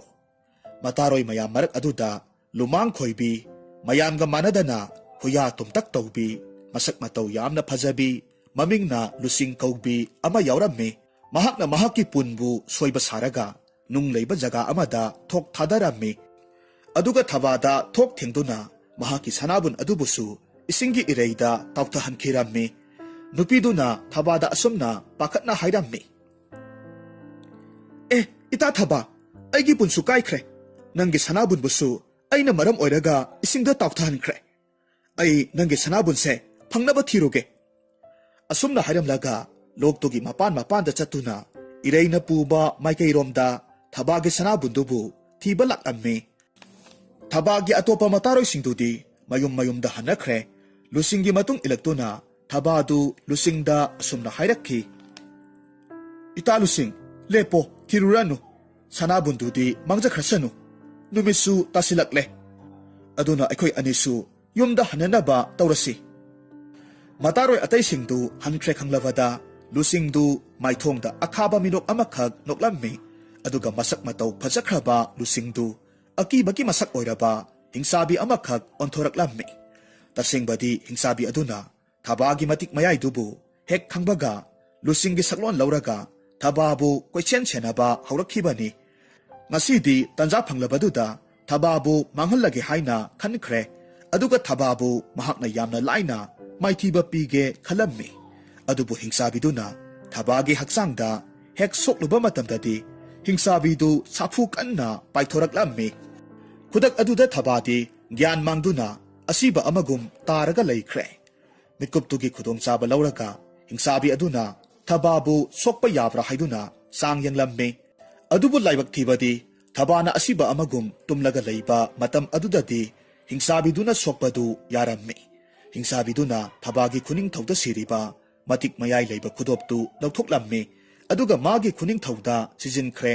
ꯑꯗꯨꯒ ꯑꯀꯤꯕꯒꯤ ꯈꯣꯟꯖꯦꯜꯗ ꯈꯦꯠꯅ ꯈꯦꯠꯅ ꯅꯣꯛꯂꯝꯃꯤ꯫ ꯊꯕꯥꯒꯤ ꯍꯛꯆꯥꯡꯕꯨꯅ ꯂꯣꯛꯇ ꯏꯟꯊꯈ꯭ꯔꯦ꯫ ꯈꯨꯗꯛ ꯑꯗꯨꯗ ꯍꯤꯡꯁꯥꯕꯤꯗꯨꯗꯤ ꯀ꯭ꯋꯥꯛ ꯑꯃꯈꯛ ꯑꯣꯜꯂꯒ ꯄꯥꯏꯔꯒ ꯆꯠꯈ꯭ꯔꯦ꯫ ꯂꯣꯛꯇ ꯇꯥꯎꯊꯈꯤꯕ ꯊꯕꯥꯒꯤ ꯍꯛꯆꯥꯡꯗꯨ ꯑꯁꯨꯝ ꯇꯥꯎꯊꯔꯛꯄꯅ ꯑꯄꯤꯛꯄ ꯈꯨꯟ ꯑꯃꯗ ꯉꯥ ꯐꯥꯕ ꯃꯆꯤꯜ ꯃꯅꯥꯎ ꯑꯅꯤꯅ ꯊꯦꯡꯅꯗꯨꯅ ꯀꯟꯕꯤꯔꯝꯃꯤ꯫ ꯐꯅ ꯀꯨꯏꯅ ꯒ꯭ꯌꯥꯟ ꯂꯥꯛꯅꯕ ꯍꯣꯠꯅꯔꯕꯁꯨ ꯀꯔꯤꯁꯨ ꯀꯥꯟꯅꯕ ꯂꯩꯇ꯭ꯔꯕꯗꯨꯗ ꯃꯆꯤꯜ ꯃꯅꯥꯎ ꯑꯅꯤꯗꯨꯅ ꯈꯨꯜꯒꯤ ꯅꯤꯡꯊꯧꯗ ꯋꯥꯀꯠꯂꯝꯃꯤ꯫ ꯃꯆꯤꯜ ꯃꯅꯥꯎꯗꯨꯗꯒꯤ ꯑꯃꯅ ꯍꯥꯏꯔꯝꯃꯤ,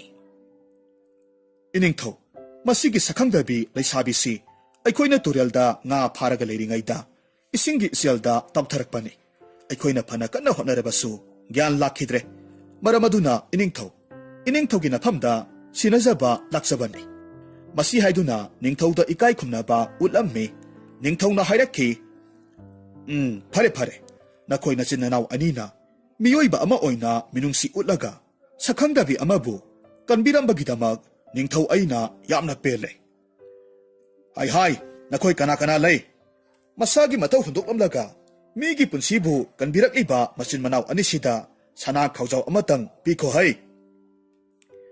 ꯅꯤꯡꯊꯧꯅ ꯃꯅꯥꯏꯁꯤꯡꯗ ꯃꯈꯥ ꯇꯥꯅ ꯑꯃꯨꯛ ꯍꯥꯏꯔꯝꯃꯤ, ꯏꯅꯥꯏꯁꯥ, ꯌꯦꯡꯉꯨ, ꯈꯨꯜ ꯑꯁꯤꯗ ꯂꯩꯔꯤꯕ ꯑꯃꯥꯏꯕ ꯈꯨꯗꯤꯡꯃꯛ ꯅꯤꯡꯊꯧꯅ ꯀꯣꯅꯨꯡꯗ ꯀꯧꯔꯤ ꯍꯥꯏꯕꯒꯤ ꯄꯥꯎꯖꯦꯜ ꯄꯤꯔꯨꯁꯣ꯫ ꯃꯗꯨꯗꯒꯤ ꯈꯨꯟꯗꯨꯗ ꯂꯩꯔꯤꯕ ꯑꯍꯩꯕ ꯑꯃꯥꯏꯕ ꯀꯌꯥ ꯂꯥꯛꯇꯨꯅ ꯊꯕꯥꯕꯨ ꯂꯥꯌꯦꯡꯕꯗ ꯒ꯭ꯌꯥꯟ ꯂꯥꯛꯂꯝꯃꯤ꯫ ꯑꯗꯨꯒ ꯑꯃꯥꯏꯕꯗꯨꯅ ꯈꯪꯂꯝꯃꯤ ꯃꯗꯨꯗꯤ ꯊꯕꯥ ꯍꯥꯏꯔꯤꯕ ꯅꯨꯄꯤ ꯃꯆꯥꯁꯤ ꯏꯁꯝ ꯁꯝꯕ ꯃꯤꯑꯣꯏꯕ ꯅꯠꯇꯦ, ꯂꯥꯏꯒꯤ ꯃꯇꯤꯛ ꯃꯒꯨꯟ ꯆꯦꯟꯕ ꯅꯨꯄꯤ ꯑꯃꯅꯤ ꯍꯥꯏꯕꯁꯤ ꯃꯍꯥꯛꯅ ꯈꯪꯂꯝꯃꯤ꯫ ꯑꯗꯨꯕꯨ ꯊꯕꯥꯗꯤ ꯃꯁꯥꯗ ꯑꯗꯨꯒꯨꯝꯕ ꯃꯇꯤꯛ ꯃꯌꯥꯏ ꯑꯃ ꯌꯥꯎꯔꯤ ꯍꯥꯏꯕꯁꯤ ꯃꯍꯥꯛ ꯃꯁꯥꯅꯗꯤ ꯈꯪꯖꯔꯝꯗꯦ꯫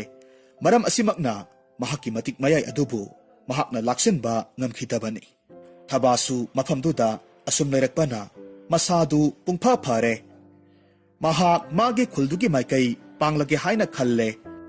ꯊꯕꯥꯅ ꯅꯤꯡꯊꯧ ꯑꯗꯨꯗ ꯊꯥꯒꯠ ꯋꯥꯍꯩ ꯀꯌꯥ ꯃꯔꯨꯝ ꯍꯥꯏꯔꯝꯃꯤ꯫ ꯑꯗꯨꯒ ꯃꯐꯝꯗꯨꯕꯨ ꯊꯥꯗꯣꯛꯄꯒꯤ ꯑꯌꯥꯕꯁꯨ ꯂꯧꯔꯕ ꯃꯇꯨꯡꯗ ꯃꯍꯥꯛꯅ ꯇꯥꯎꯊꯔꯛꯈꯤꯕ ꯂꯣꯛꯇꯨꯒꯤ ꯈꯣꯡꯒꯨꯜ ꯂꯤꯔꯛꯂꯝꯃꯤ꯫ ꯃꯍꯥꯛꯅ ꯑꯁꯨꯝ ꯂꯥꯛꯄ ꯃꯇꯝꯗ ꯈꯨꯟ ꯑꯃꯈꯛ ꯊꯦꯡꯅꯔꯝꯃꯤ꯫ ꯈꯨꯜꯗꯨ ꯑꯁꯨꯝ ꯌꯦꯡꯕ ꯃꯇꯝꯗ ꯌꯥꯝꯅ ꯆꯤꯛꯂꯝꯃꯤ꯫ ꯈꯨꯜꯗꯨꯒꯤ ꯌꯨꯝꯁꯤꯡꯗꯨ ꯃꯤ ꯑꯇꯩꯒ ꯃꯥꯟꯅꯗꯅ ꯈꯥꯡꯄꯣꯛꯁꯪ ꯃꯆꯥ ꯃꯆꯥ ꯑꯣꯏꯅ ꯁꯥꯔꯝꯃꯤ꯫ ꯃꯇꯝ ꯑꯗꯨꯗ ꯊꯕꯥꯅ ꯈꯜꯂꯤ, ꯋꯥꯕꯅꯁꯨ ꯂꯣꯏꯔꯦ, ꯅꯨꯡꯁꯥꯅꯒ ꯁꯥꯕꯅꯦ꯫ ꯈꯨꯟꯁꯤꯕꯨ ꯀꯅꯥꯒꯨꯝꯕꯤ ꯑꯃꯠꯇꯁꯨ ꯎꯕ ꯐꯪꯗꯦ꯫ ꯐꯔꯦ, ꯑꯥꯗ ꯎꯔꯤꯕ ꯈꯥꯡꯄꯣꯛꯁꯪ ꯃꯆꯥ ꯑꯁꯤꯗ ꯍꯦꯛꯇꯃꯛ ꯆꯪꯂꯒꯦ, ꯑꯗꯨꯒ ꯉꯁꯤ ꯅꯣꯡꯃꯗꯤ ꯂꯦꯜꯂꯒꯦ꯫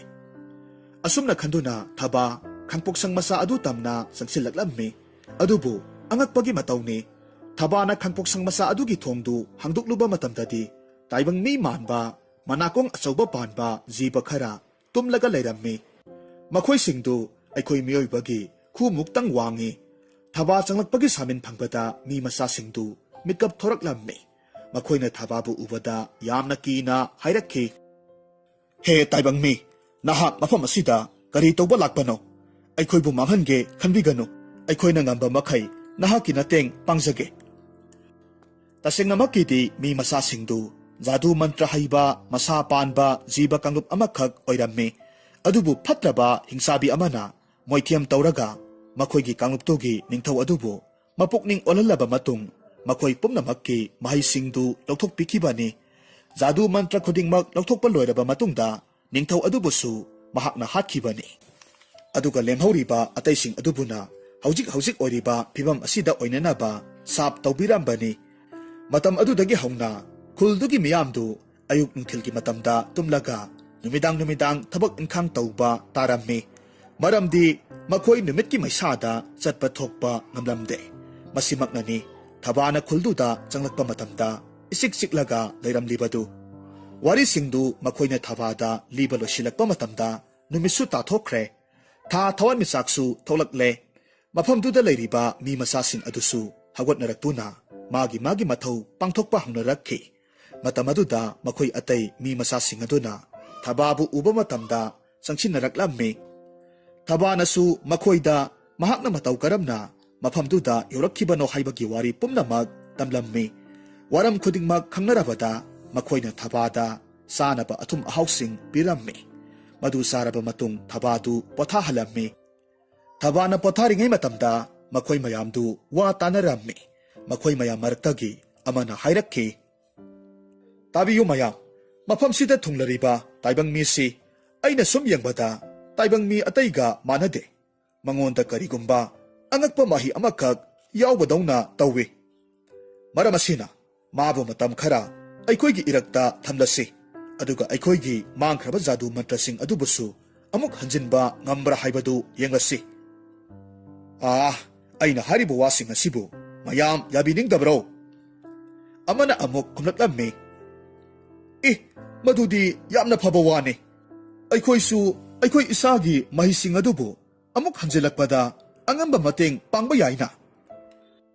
ꯑꯁꯨꯝꯅ ꯃꯌꯥꯝꯗꯨ ꯌꯥꯔꯦ ꯍꯥꯏꯅꯔꯛꯂꯝꯃꯤ꯫ ꯑꯍꯤꯡ ꯅꯣꯡꯌꯥꯏ ꯑꯣꯏꯔꯛꯄ ꯃꯇꯝꯗ ꯊꯕꯥꯁꯨ ꯃꯤꯀꯞ ꯊꯣꯔꯛꯂꯝꯃꯤ꯫ ꯑꯗꯨꯒ ꯃꯍꯥꯛꯀꯤ ꯑꯀꯣꯏꯕꯗ ꯃꯤ ꯃꯆꯥ ꯃꯌꯥꯝ ꯑꯗꯨꯅ ꯀꯣꯏꯔꯣꯛ ꯀꯣꯏꯅ ꯐꯝꯂꯒ ꯂꯩꯔꯝꯃꯤ꯫ ꯃꯈꯣꯏꯒꯤ ꯃꯇꯧ ꯑꯗꯨꯗ ꯀꯔꯤꯒꯨꯝꯕ ꯑꯃꯗꯤ ꯍꯥꯏꯅꯤꯡꯕ ꯃꯥꯜꯂꯤ ꯍꯥꯏꯕꯁꯤ ꯊꯕꯥꯅ ꯈꯪꯂꯝꯃꯤ꯫ ꯃꯔꯝ ꯑꯗꯨꯅ ꯊꯕꯥꯅ ꯅꯨꯡꯁꯤꯅ ꯑꯁꯨꯝꯅ ꯍꯥꯏꯔꯛꯈꯤ, ꯃꯌꯥꯝꯅ ꯑꯩꯕꯨ ꯅꯨꯡꯁꯤꯕꯤꯗꯨꯅ ꯈꯨꯜ ꯑꯁꯤꯗ ꯑꯩꯕꯨ ꯆꯪꯖꯐꯝ ꯄꯤꯕꯤꯕ ꯑꯁꯤꯒꯤꯗꯃꯛ ꯑꯩꯅ ꯍꯥꯏꯅꯤꯡꯉꯥꯏ ꯂꯩꯇꯅ ꯊꯥꯒꯠꯆꯔꯤ꯫ ꯑꯗꯨꯕꯨ ꯍꯥꯏꯕꯤꯌꯨ, ꯅꯈꯣꯏ ꯃꯌꯥꯝꯅ ꯑꯄꯥꯝꯕꯗꯣ ꯑꯩꯉꯣꯟꯗ ꯍꯥꯏꯌꯨ꯫ ꯑꯩꯅ ꯉꯝꯕ ꯑꯣꯏꯔꯒꯗꯤ ꯅꯈꯣꯏꯒꯤ ꯃꯇꯦꯡ ꯄꯥꯡꯖꯔꯝꯒꯦ꯫ ꯅꯈꯣꯏꯒꯤ ꯃꯥꯏꯊꯣꯡꯁꯤꯡꯗꯨ ꯌꯦꯡꯕꯗ ꯀꯔꯤꯒꯨꯝꯕ ꯄꯣꯠꯂꯨꯝ ꯑꯃ ꯄꯨꯕꯒꯨꯝ ꯇꯧꯏ꯫ ꯊꯕꯥꯒꯤ ꯋꯥꯍꯩꯗꯨꯗ ꯃꯈꯣꯏ ꯈꯨꯗꯤꯡꯃꯛ ꯃꯣꯃꯣꯟ ꯃꯤꯅꯣꯛ ꯇꯝꯂꯝꯃꯤ꯫ ꯃꯈꯣꯏꯒꯤ ꯅꯤꯡꯕ ꯊꯨꯡꯂꯅꯤ ꯍꯥꯏꯕꯒꯤ ꯃꯇꯧꯒꯨꯝ ꯃꯌꯥꯝ ꯃꯔꯛꯇꯒꯤ ꯑꯍꯜ ꯑꯣꯏꯕ ꯑꯃꯅ ꯌꯥꯝꯅ ꯍꯔꯥꯎꯅ ꯈꯨꯝꯂꯛꯂꯝꯃꯤ꯫ ꯏꯕꯦꯝꯃ, ꯏꯆꯥꯒꯨꯝꯂꯕꯤ, ꯅꯍꯥꯛꯅ ꯑꯁꯨꯝꯅ ꯍꯥꯏꯔꯛꯄꯁꯦ ꯑꯩꯈꯣꯏ ꯌꯥꯝꯅ ꯄꯦꯜꯂꯦ꯫ ꯌꯦꯡꯉꯨ, ꯐꯠꯇ꯭ꯔꯕꯤ ꯀ꯭ꯋꯥꯛ ꯍꯤꯡꯆꯥꯕꯤ ꯑꯃꯅ ꯑꯩꯈꯣꯏꯒꯤ ꯃꯍꯩ ꯄꯨꯝꯅꯃꯛ ꯃꯨꯟꯕꯤꯈ꯭ꯔꯦ꯫ ꯑꯩꯈꯣꯏꯒꯤ ꯃꯍꯩ ꯄꯨꯝꯅꯃꯛ ꯃꯨꯟꯕꯤꯈ꯭ꯔꯕꯗ ꯑꯩꯈꯣꯏꯕꯨ ꯑꯁꯤꯒꯨꯝꯂꯕ ꯐꯤꯚꯝ ꯑꯁꯤꯗ ꯑꯣꯏꯍꯜꯂꯝꯂꯤꯕꯅꯤ꯫ ꯂꯥꯎ ꯏꯆꯥꯅꯨꯄꯤ, ꯑꯩꯅ ꯉꯁꯤ ꯅꯪꯉꯣꯟꯗ ꯀꯔꯤꯒꯨꯝꯕ ꯑꯃ ꯌꯦꯡꯍꯟꯒꯦ꯫ ꯃꯗꯨꯒꯤ ꯃꯇꯦꯡꯅ ꯑꯩꯈꯣꯏꯕꯨ ꯍꯥꯟꯅꯒꯤ ꯐꯤꯚꯝꯗ ꯑꯃꯨꯛ ꯍꯟꯖꯤꯟꯕ ꯉꯝꯕ꯭ꯔꯥ ꯍꯥꯏꯕꯗꯨ ꯌꯦꯡꯉꯨ꯫ ꯃꯁꯤ ꯍꯥꯏꯔꯒ ꯊꯕꯥꯕꯨ ꯈꯥꯡꯄꯣꯛꯁꯪ ꯃꯆꯥ ꯃꯆꯥꯁꯤꯡꯗꯨꯒꯤ ꯃꯔꯛꯇ ꯈ꯭ꯋꯥꯏꯗꯒꯤ ꯃꯒꯨꯟ ꯂꯩꯅ ꯐꯖꯕ ꯈꯥꯡꯄꯣꯛꯁꯪ ꯑꯃꯗ ꯄꯨꯁꯤꯜꯂꯛꯂꯝꯃꯤ꯫ ꯃꯐꯝ ꯑꯗꯨꯗ ꯁꯅꯥꯒꯤ ꯀꯥꯡꯊꯣꯜ ꯃꯆꯥ ꯑꯃꯈꯛ ꯂꯩꯔꯝꯃꯤ꯫ ꯀꯥꯡꯊꯣꯜ ꯑꯗꯨꯗ ꯊꯕꯥꯅ ꯊꯥꯏꯅ ꯊꯦꯡꯅꯈꯤꯕ ꯊꯦꯡꯒꯨ ꯃꯆꯥꯗꯨ ꯂꯩꯔꯝꯃꯤ꯫ ꯊꯦꯡꯒꯨꯗꯨ ꯎꯕꯗꯨꯗ ꯊꯕꯥ ꯌꯥꯝꯅ ꯍꯔꯥꯎꯅ ꯈꯨꯗꯛ ꯀꯨꯜꯂꯒ ꯊꯦꯡꯒꯨ ꯑꯗꯨꯕꯨ ꯃꯈꯨꯠꯃꯛꯅ ꯂꯧꯈꯠꯂꯝꯃꯤ꯫ ꯑꯗꯨꯒ ꯊꯕꯥꯅ ꯀꯞꯂꯒ ꯍꯥꯏꯔꯝꯃꯤ, ꯏꯇꯥ ꯊꯦꯡꯒꯨ, ꯑꯩꯗꯤ ꯅꯪꯕꯨ ꯃꯇꯝ ꯄꯨꯝꯕꯒꯤ ꯑꯣꯏꯅ ꯆꯠꯈ꯭ꯔꯕꯔꯥ ꯈꯜꯂꯨꯔꯦ꯫ ꯉꯁꯤ ꯑꯃꯨꯛ ꯅꯪꯕꯨ ꯎꯕ ꯐꯪꯕꯁꯦ ꯑꯩ ꯍꯥꯏꯐꯝ ꯈꯪꯗꯅ ꯅꯨꯡꯉꯥꯏ꯫ ꯃꯁꯤ ꯍꯥꯏꯔꯒ ꯊꯣꯛꯈꯤꯕ ꯊꯧꯗꯣꯛ ꯈꯨꯗꯤꯡꯃꯛ ꯊꯦꯡꯒꯨ ꯑꯗꯨꯗ ꯊꯃꯣꯏ ꯁꯣꯛꯅ ꯇꯝꯂꯝꯃꯤ꯫ ꯃꯇꯝ ꯑꯗꯨꯗ ꯊꯦꯡꯒꯨꯗꯨꯒꯤ ꯑꯀꯣꯏꯕꯗꯨ ꯑꯔꯪꯕ ꯃꯉꯥꯜꯇꯅ ꯏꯀꯣꯏ ꯀꯣꯏꯁꯤꯜꯂꯛꯂꯝꯃꯤ꯫ ꯑꯗꯨꯒ ꯃꯤꯠꯀꯨꯞ ꯈꯔꯒꯤ ꯃꯇꯨꯡꯗ ꯃꯁꯛ ꯃꯇꯧ ꯐꯖꯈ꯭ꯔꯕꯤ ꯂꯥꯏꯔꯦꯝꯕꯤ ꯑꯃ ꯑꯣꯟꯊꯣꯛꯈ꯭ꯔꯦ꯫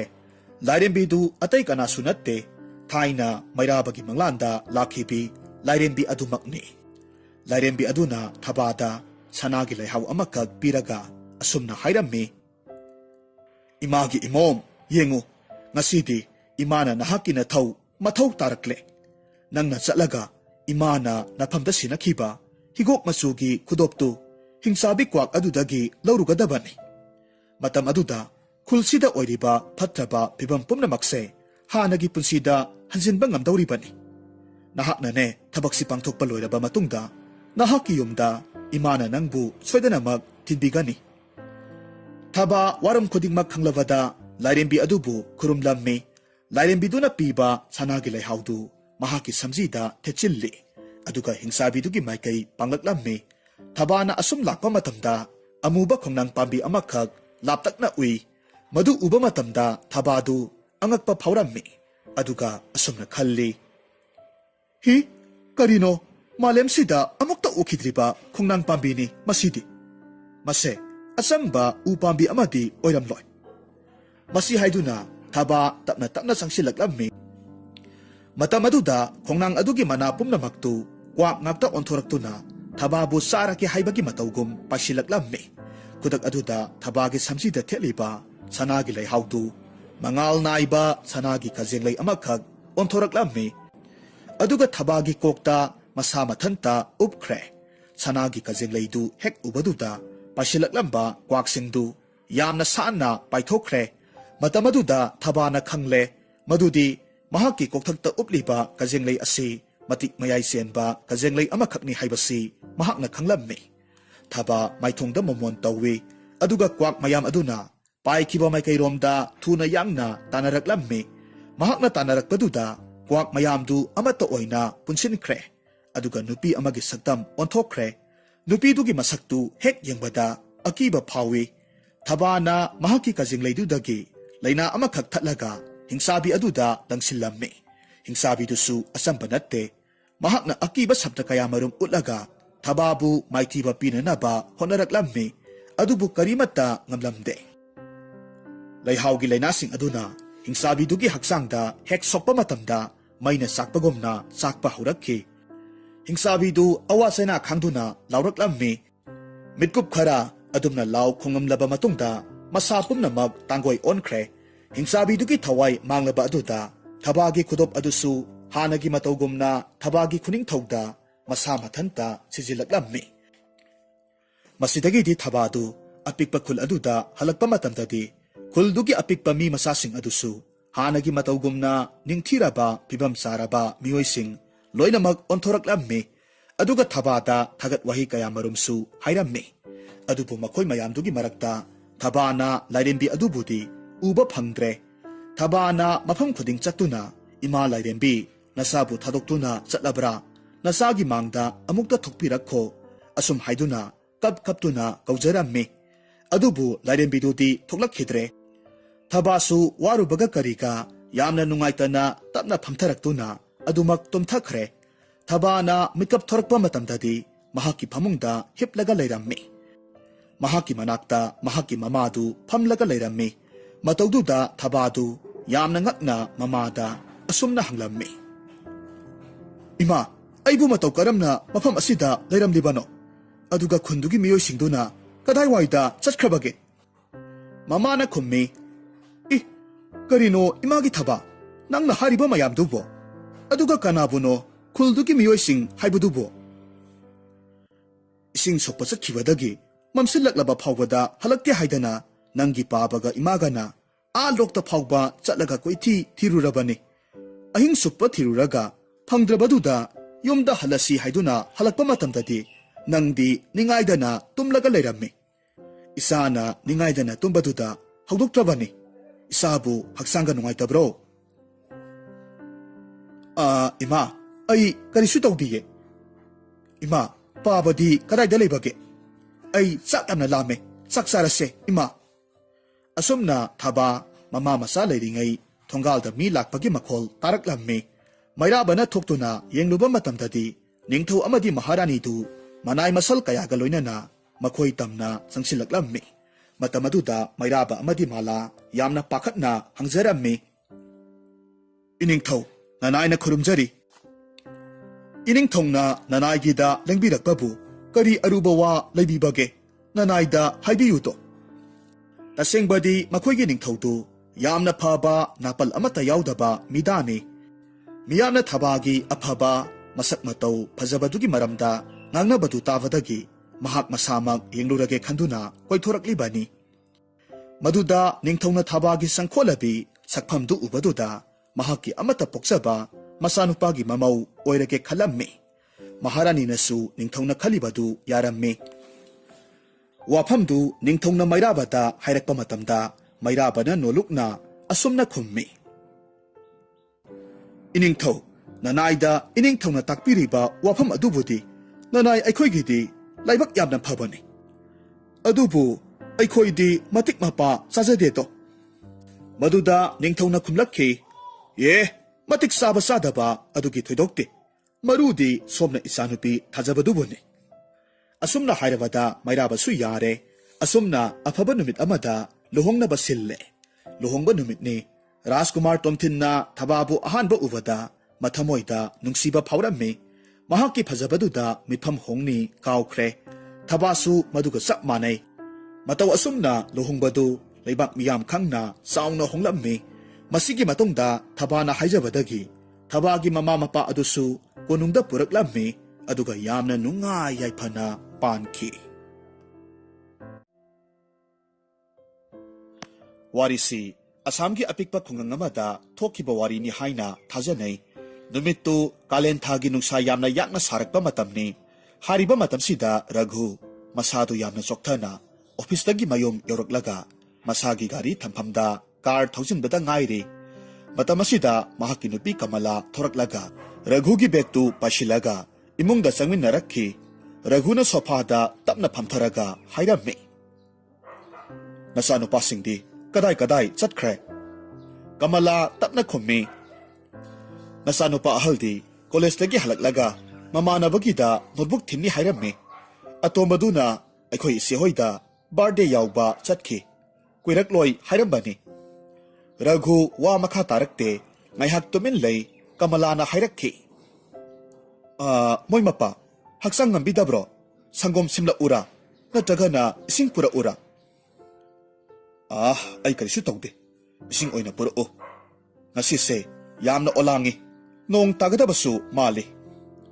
कमला साक्संगदा इसिंग लौथोकपा चंगखी रघु फुक हौगतलगा मफी मरोल होंगलगा महाकी लाइरिक पाफम कादा चंगलामी सौक्रीदा फमथै मतमसिदा नोंग तारमदाइगी उना वाना यावबा नुंसित सिलखी अयिंगबा नुंसितुना मरम ओइरगा रघुदु थोंनाव हांदुकलामी अदुगा मपालदा यंगथोकलोय नोंग खजिक खजिक ताबा हौरमले असिगुम्बा नोंथी नोंगंगबा नुमितसिंगदा Raghu वाखल लैताफम खंगदे Numittugi ahingdu Raghu tumba yaramde haugatlaga karigumba ama koithi thiramme mapuroibagi mataudu chingnarap tauna Kamalasu phuk haugatlamme mapuroibagi manakta leplaga hairamme Kari thibiribano ahingsidabo hayeng ayuk nongalaga thiba yadabro Raghuna khummi Aigi diary amanba ama Godres manungda thanambadubo nahak ubro O madudi moi pawunggi table larik mayam loneribadugi makhada leribadudi Ihe mani nehe aina med ondabagi ne Raghuna diary du tapna satoklamme makhum hangdo diary dugi manungda yamna phajaba group photo amakhak yauramme Kamala photo du tap pairaga yenge aduga hanglakhi Photo sida yauriba singsidi kana kanano amukta ukhidri Raghuna khummi mayai thangbi nupiduna aigi ima pokpi abokni yeta leplibaduna aigi mamo ahal ramesni mahaki thangnawada leplibasina aigi mamo yaima rajo aduga aboki oida leplibase sina aigi mamton lakhanni Kamala nokphet tawna photo du munna yenglaga hairammi Abok na pamliba nupa masasiti kanano Raghuna hairammi Nungsibra Hoy yamna nungsi Raghu nokphet tawraga kumlakhi Haha Nahak na nungsi hairiba nupa masadudi Nahak kinapuroy po oiriba Suresh Kumar Chief Engineer ainidana Masi haiduna makhui anidu Hauna nokminnay Ngayhak lairagadi Kamalana makhatarakhi Mamo hoy abok hoydi Haujiksu lairibra Raghu sakpham hanjinna khummi Ha Mamton natana Ataidi isorgi khuya tankre Raghu nungsasor ama Tapna hondoklaga hairakhi Kamala Ay wari ama lege Masi aigi punsina lairi makai Kauba ngamlaroidaba wari ne Kamala mapuroibagi mataududa Pukning sangbagi matau utli Raghu wari liba haurakhi Matamdu ay angang nupa masa oiriba class 4-5 tamba matamni ay direct laisu kaya thawai yaurokte sana khonaba lam koiba yamna pami masigidamak pabungna school gi oza oiba maramna aibu toina phoi direct phaba satra ohenninki aigi hakang changbada aigi imasu pabunggi lisei toina sai mapam toina yawi aibu pabungna section na senabiram dravadi aina hojik oiriba phibamse oiramloi Raghudu wari lina mamittagi mapi tarakhi Kamalana hairakhi wari makhadi aina angang oiringaida khwaidagi pamjabasi school gi sahi parkha loiraga aikhoigi abok hoida laibasini maramdi abok hoida lairabadi mamo ahumna aibu nungsina tawbi aina hairiba makhai yariba aikhoigi abokni Pabunggi say susate Matamdo ay abok hoida lay Raghu wari lina tuminna layki Masada akibagi saktam ubagom tuminna layki Kamalana kaidawrabage wari liplabadi haina hanglakpaduda Raghu khangprek khangi Karishu tawdida Aikhoigi abok hoigi yumse Yamna sukpa umangamaga naknarammi Aboki yumsu yamna sawba bangalo amani Akoivada hay laysu pek thana hawi Madugisu mathakta aboki hameng sangu ama lairibani Aikhoigi mamo ahal Ramesh railway officer oirammi Mamo atwanba lakhanna primary ozani Kamalana hanglakhi O mamo yaimadi kamdauba Raghuna khummi Mamo yaima rajo sarkar gi thabak pamde Maromdom lepsaba yaba karbar pami Mahaksu BSc honors ni Mamo Ramesna mahakpu railway da thabak sangnaba wari kaya tawrabasu manakongda haplamde maram simakna mahakna haiba indraba rajoga khatnabadagi mamhaldo yumda lainingde quarter lauraga laiki aboknasu Mamo rajobu mayambada hangatni khumi haidana yana sai asumna nongmanini leiragadi Mamo rajodu nga thadok thajin tawbagi karbar tawrani haiduna abokta hairamni Aboknasu hoi pai nahaknabu pamlabadi haiduna masigi matungda Mamo rajodu ayuk nganta hagwatlaga turelgi hithangphamda chatlaga nga khomlaga box ta halaga karbar tawramme Kamalana amuk hanglakhi adudi mahaki karbardu mai pakhibra Raghuna khummi matam kharadi mamora zodo sel yamna tanba haiba karbarda mai pakpa horakhi masiga iroinana mahaki henna honaningbagi ihulsu hengalakhi saba tumba thawairaktre nga leiba lakpa misingi apambasu mahakpuda pamnabo oirakhi masigi matung nongmagi numit amadani masi hairamlaga Raghu hikna kaplakhi Kamalana makha tarakhi Moy papong kari tawrabage makha taningi awaba wari oirabadi nanay nubida tamthokpiyu Numito ngasisu kaudri nongthi nangmangba ahingni mamorazo nong ngangadaba phanayam watli nga khompham turel achobagi hithangpham chatnaba siam saramme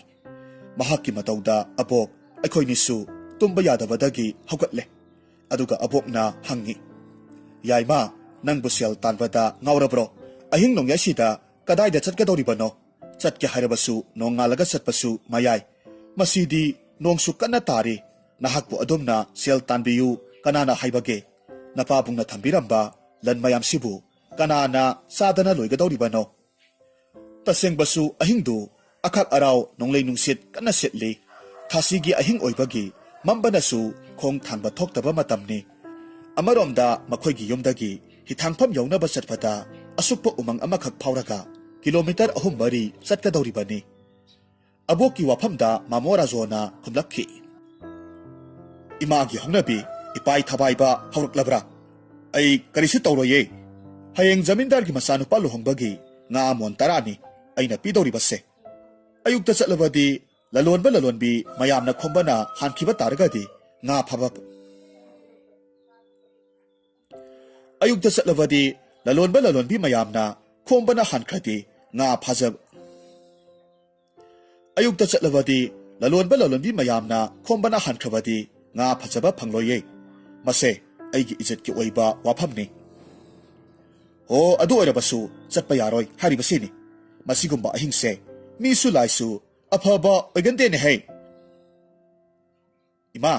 nanghauro ai chatleko thengkhrani masi hairamlaga mamorazo satin ama tuplaga nonglei nungsit maraktuda cycle hambar ama tonglaga yamna thuna chatkhre mahaki matoktuda aboktu masana chatkhiba maikaidu yenglaga leihowi nonglei nungsit hena kansilakhi abok hoigi sumangda hauba layoiraba hainau pambi asaubadusu asauba masa ama teklaga sumang mayaida dam haitharakhi makholduna abok ekhoini khangprek khangi abokna laten pairaga aikhoini imungda changlaga thonglon sille akhak arau maraktuda nongthang kupada amuk khangan ngali aidi kijabadagi abokta konsille ngaihak leragadi nong marakta braja tabagom khadrak haiba ahoba makhol amasu tarakhi aboktu phamlambadagi phuk haugatle matomta sole imagi yaima ima abu kari oirsige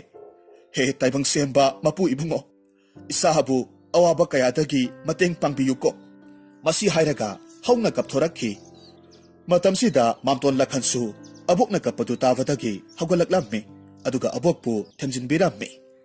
nongan phung tarukpaduda yomgi thongjautu tak thilakhi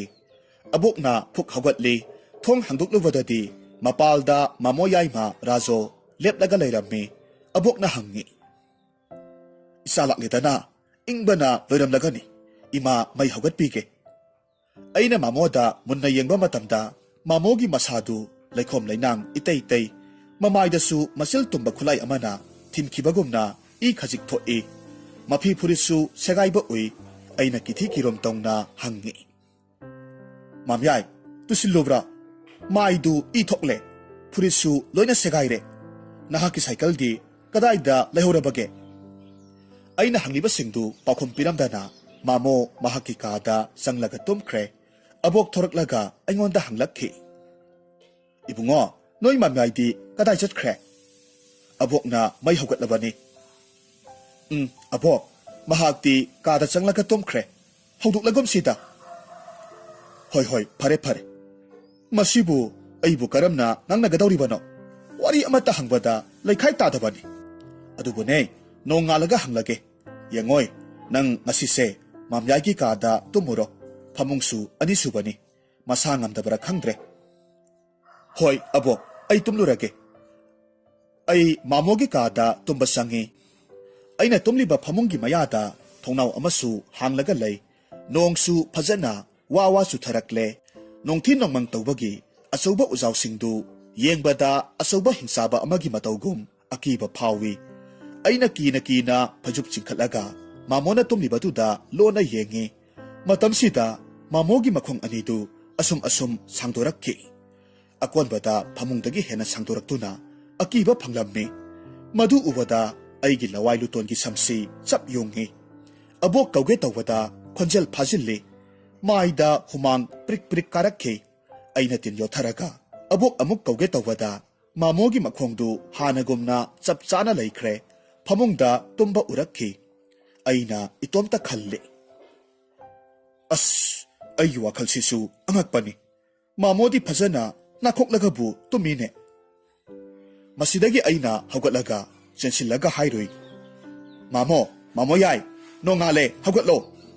Mamodu mamitapna pangthorakki aduga hairakki. Hai yam laganu ay ngahakta tumkhige.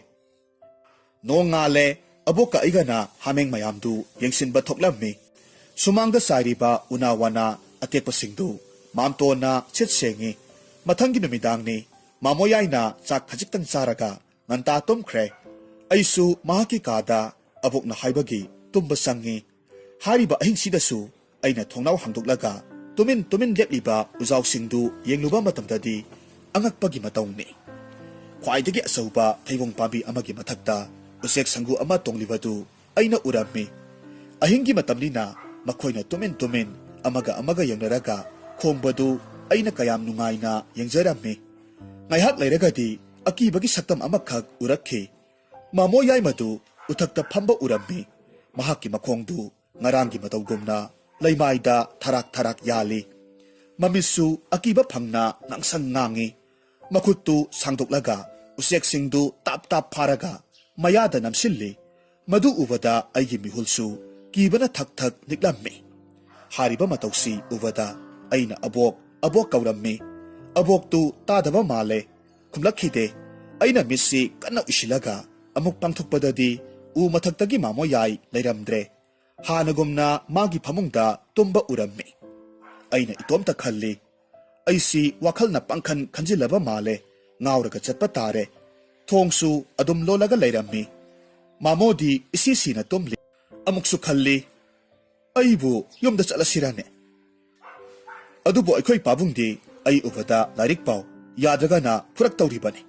Aise nung anigi marakta ha haiba punsiduni. Wari maraktatna kamalana hairakki. Makhadi. Aina ahingda uba mayamdu abok hoi mamton hoida hairuragasu prama LEIBA wanatte. Adubu ngahan kay udaba thudok kharadi aboki yumda thoki haibase ay khaktanadi khangi. Nongma nungthil ama mamo yaima hameng thamliba adomda chatki.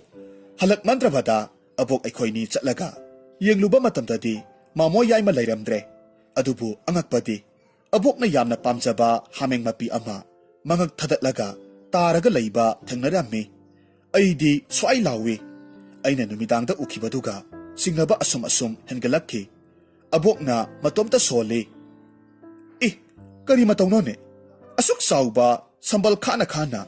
lamlakki kaisa laklaga charam laba malene.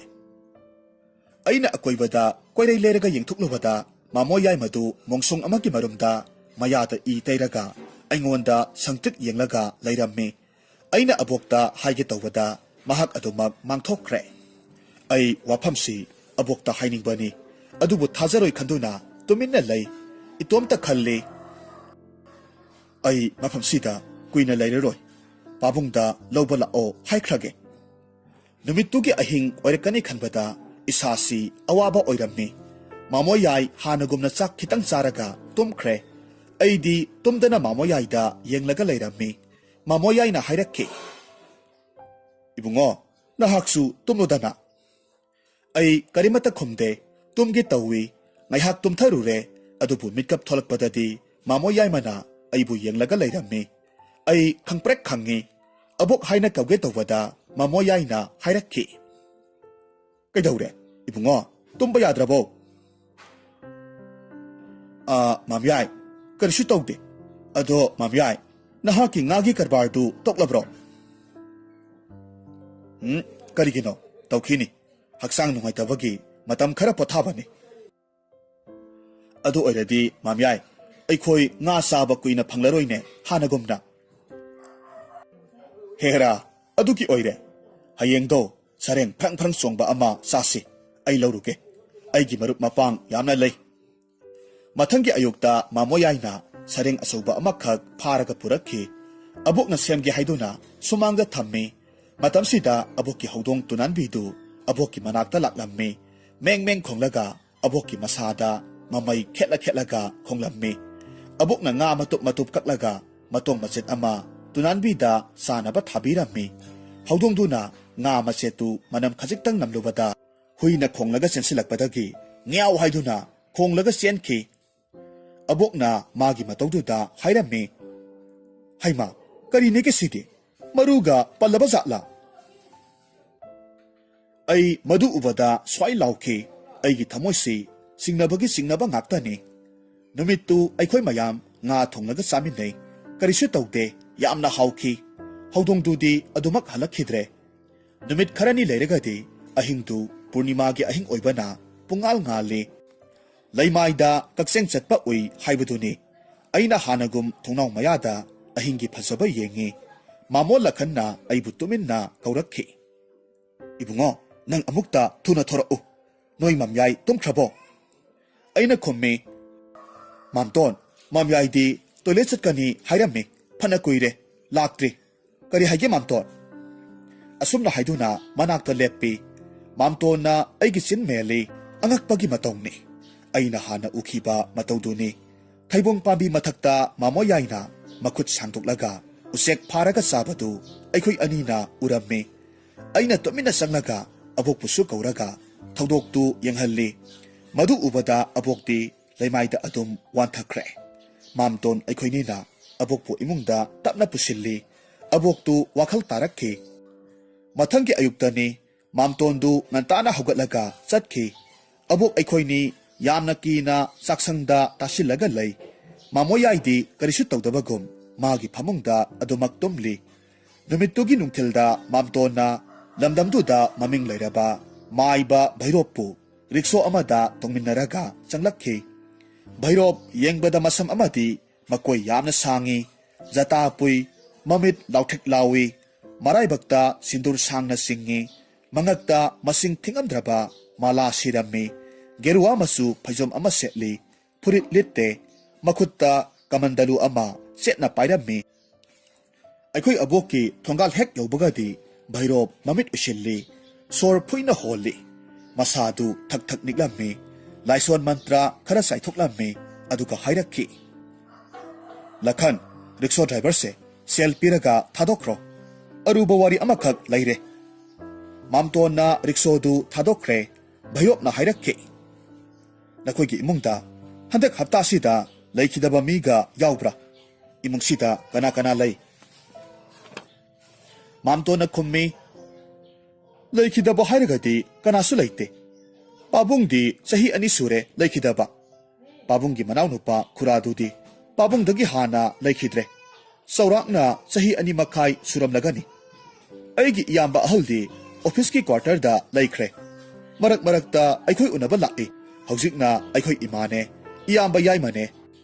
ꯑꯩꯒꯤ ꯏꯆꯦꯒꯤ ꯃꯆꯥ ꯅꯨꯄꯥ ꯃꯆꯥ ꯑꯃꯒ ꯑꯩꯈꯣꯏ ꯄꯨꯟꯅ ꯂꯩꯃꯤꯟꯅꯔꯤ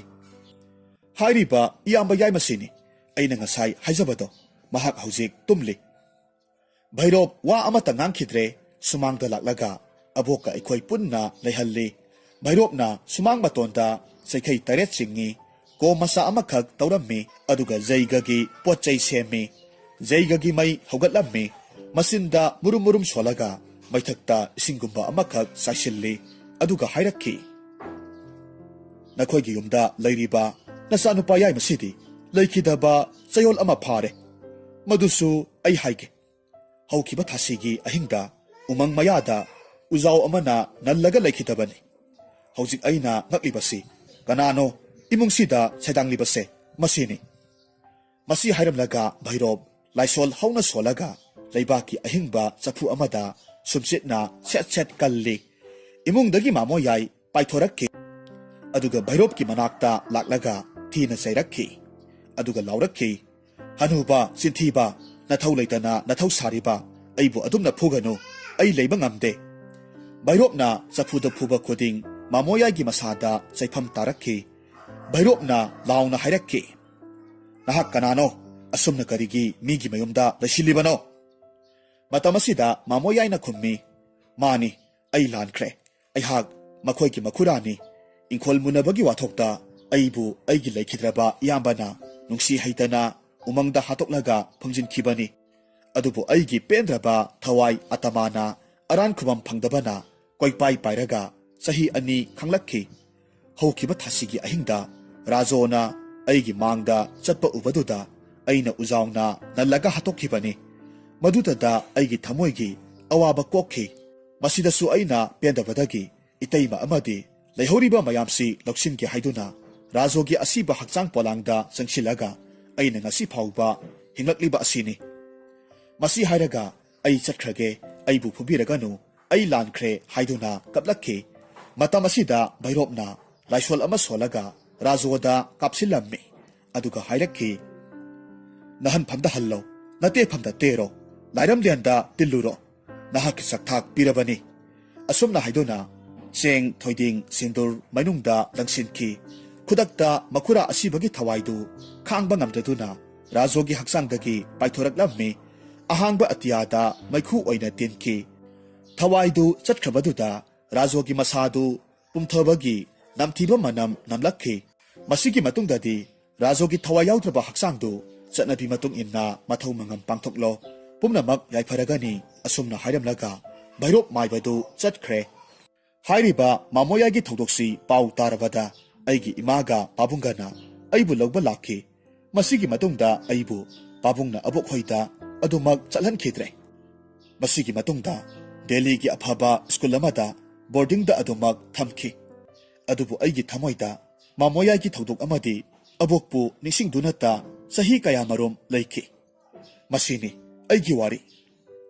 ꯉꯁꯥꯏꯗꯒꯤ ꯋꯥꯔꯤ ꯇꯥꯔꯝꯕ ꯀꯃꯂꯥꯁꯨ ꯃꯄꯨꯔꯣꯏꯕꯒꯤ ꯈꯖꯥꯏꯗ ꯇꯥꯔꯤꯕ ꯃꯄꯤꯗꯨ ꯇꯞꯅ ꯇꯩꯊꯣꯛꯄꯤꯔꯝꯃꯤ꯫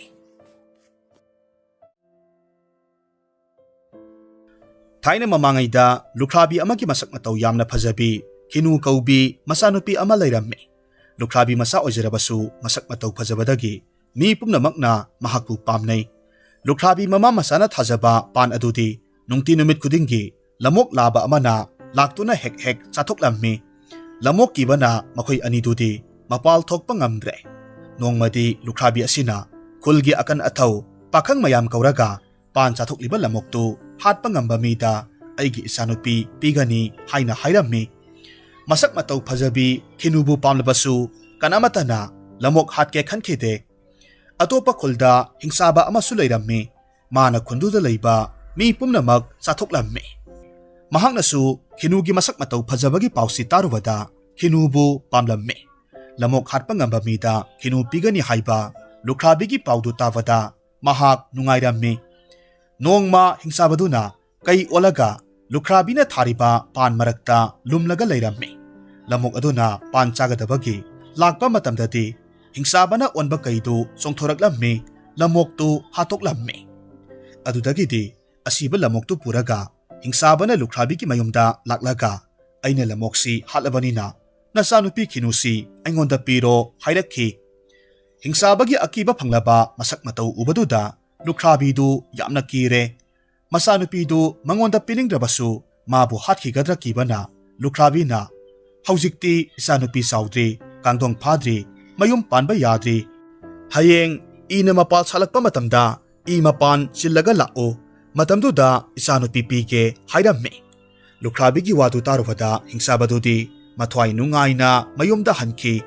ꯃꯍꯥꯛꯅ ꯃꯌꯨꯝ ꯌꯧꯔꯒ ꯏ ꯄꯥꯝꯕꯤꯁꯤꯡꯗꯨ ꯆꯥꯎꯕ ꯍꯦꯟꯅꯅꯕ ꯊꯨꯅ ꯃꯄꯥꯜ ꯁꯥꯠꯅꯅꯕ ꯏ ꯄꯥꯝꯕꯤꯁꯤꯡꯗꯨꯒꯤ ꯃꯇꯣꯜꯗꯨ ꯀꯛꯊꯠꯂꯝꯃꯤ꯫ ꯃꯇꯣꯟ ꯊꯥꯗꯠꯂꯕ ꯑꯗꯨꯗ ꯏ ꯄꯥꯝꯕꯤ ꯃꯌꯥꯝꯗꯨ ꯃꯇꯝ ꯈꯔ ꯂꯩꯔꯒꯗꯤ ꯃꯄꯥꯜ ꯂꯣꯏꯅꯃꯛ ꯁꯥꯠꯂꯦ꯫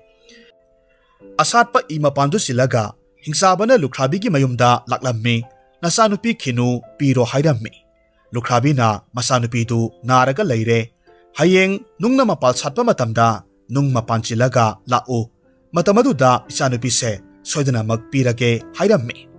lukhrabi gi wadu tarubada hingsabadudi yamna saurammi nungna mapan satpadu ngaiba ngamloi haiduna lukhrabi gi thongdu namtheklammi imungda changlaga lotlaga leiribi masanupi khinubu puraga chatkhre masanupi khinu hingsabana pharaga pukre haiduna lukhrabi du kaplaga laurammi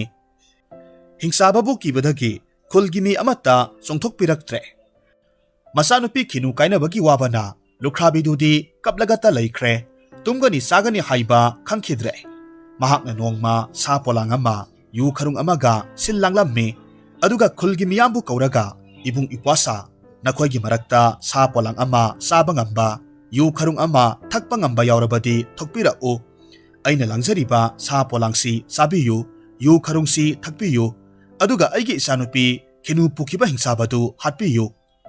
hingsaba hatpa ngamba nangwanda isanupi khinu pigani hairamme lukhrabi wadu tabada kanamatana hingsaba hatke songthoraktre mathangda lukhrabi yong mayam kauramme makhoi mayamda mana langjaba sa yu si thaklaga hingsaba hatpiyu hairamme yong mayam adusu hingsaba hatpa ngamloi khanduna adumak chatkhre yong mayam adugi marakta ahal oiraba yong amana asumna hairamme waruganu ibema khulsigi sidaida mote amasung kopu kauba yotki sung paiba mapangal kanba masil manaw ani khak leibani makhoi ani dugi manungda mote kauba mayambadudi khara pangbani mapangal su watli manaw nupa kopu haibadudi yamna singbani mapangal mathawna su yamna leibani mangonda ningthina hainau mana yabirabadi hingsabado laina hatpa ngamni asumna hairakki yong hanubagi wadu tarwada lukhrabidu mathwai nungaina mote amasung kopugi manakta laklammi aduga mana langjaba sayudu masil manawda saw haiduna piramme mote di sa de yu thakte manaw nupa kopuna sa polangdu loinamak sathokle yu kharungdusu loinamak thaktukle madu upada lukhrabidu di mathwai nungaire lukhrabi na ha kopu nahakna aigi isanupi khinu phaduna pukhiba hingsabadu hatpiyu masak matau phajabi isanupi khinu do nangonda pige asumna hairakpa matamda kopusu yaninglamme lukhrabi yong mayamda hingsaba hatpada tengbang biyu haijabasu yabiraklammi adudagidi mote kopu masil manawdu makutta chungta pairaga yong mayangba loinana hingsaba hatpa laklammi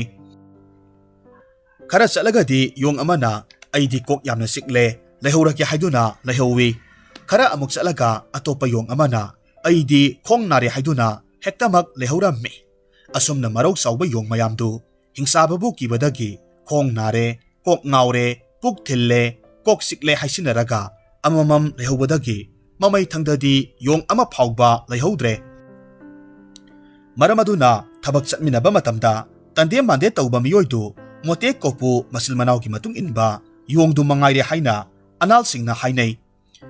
masigi matung khara chatlagadi mayamba mote dusu hingsaba kibadagi masa ngamdre leihorake hairamme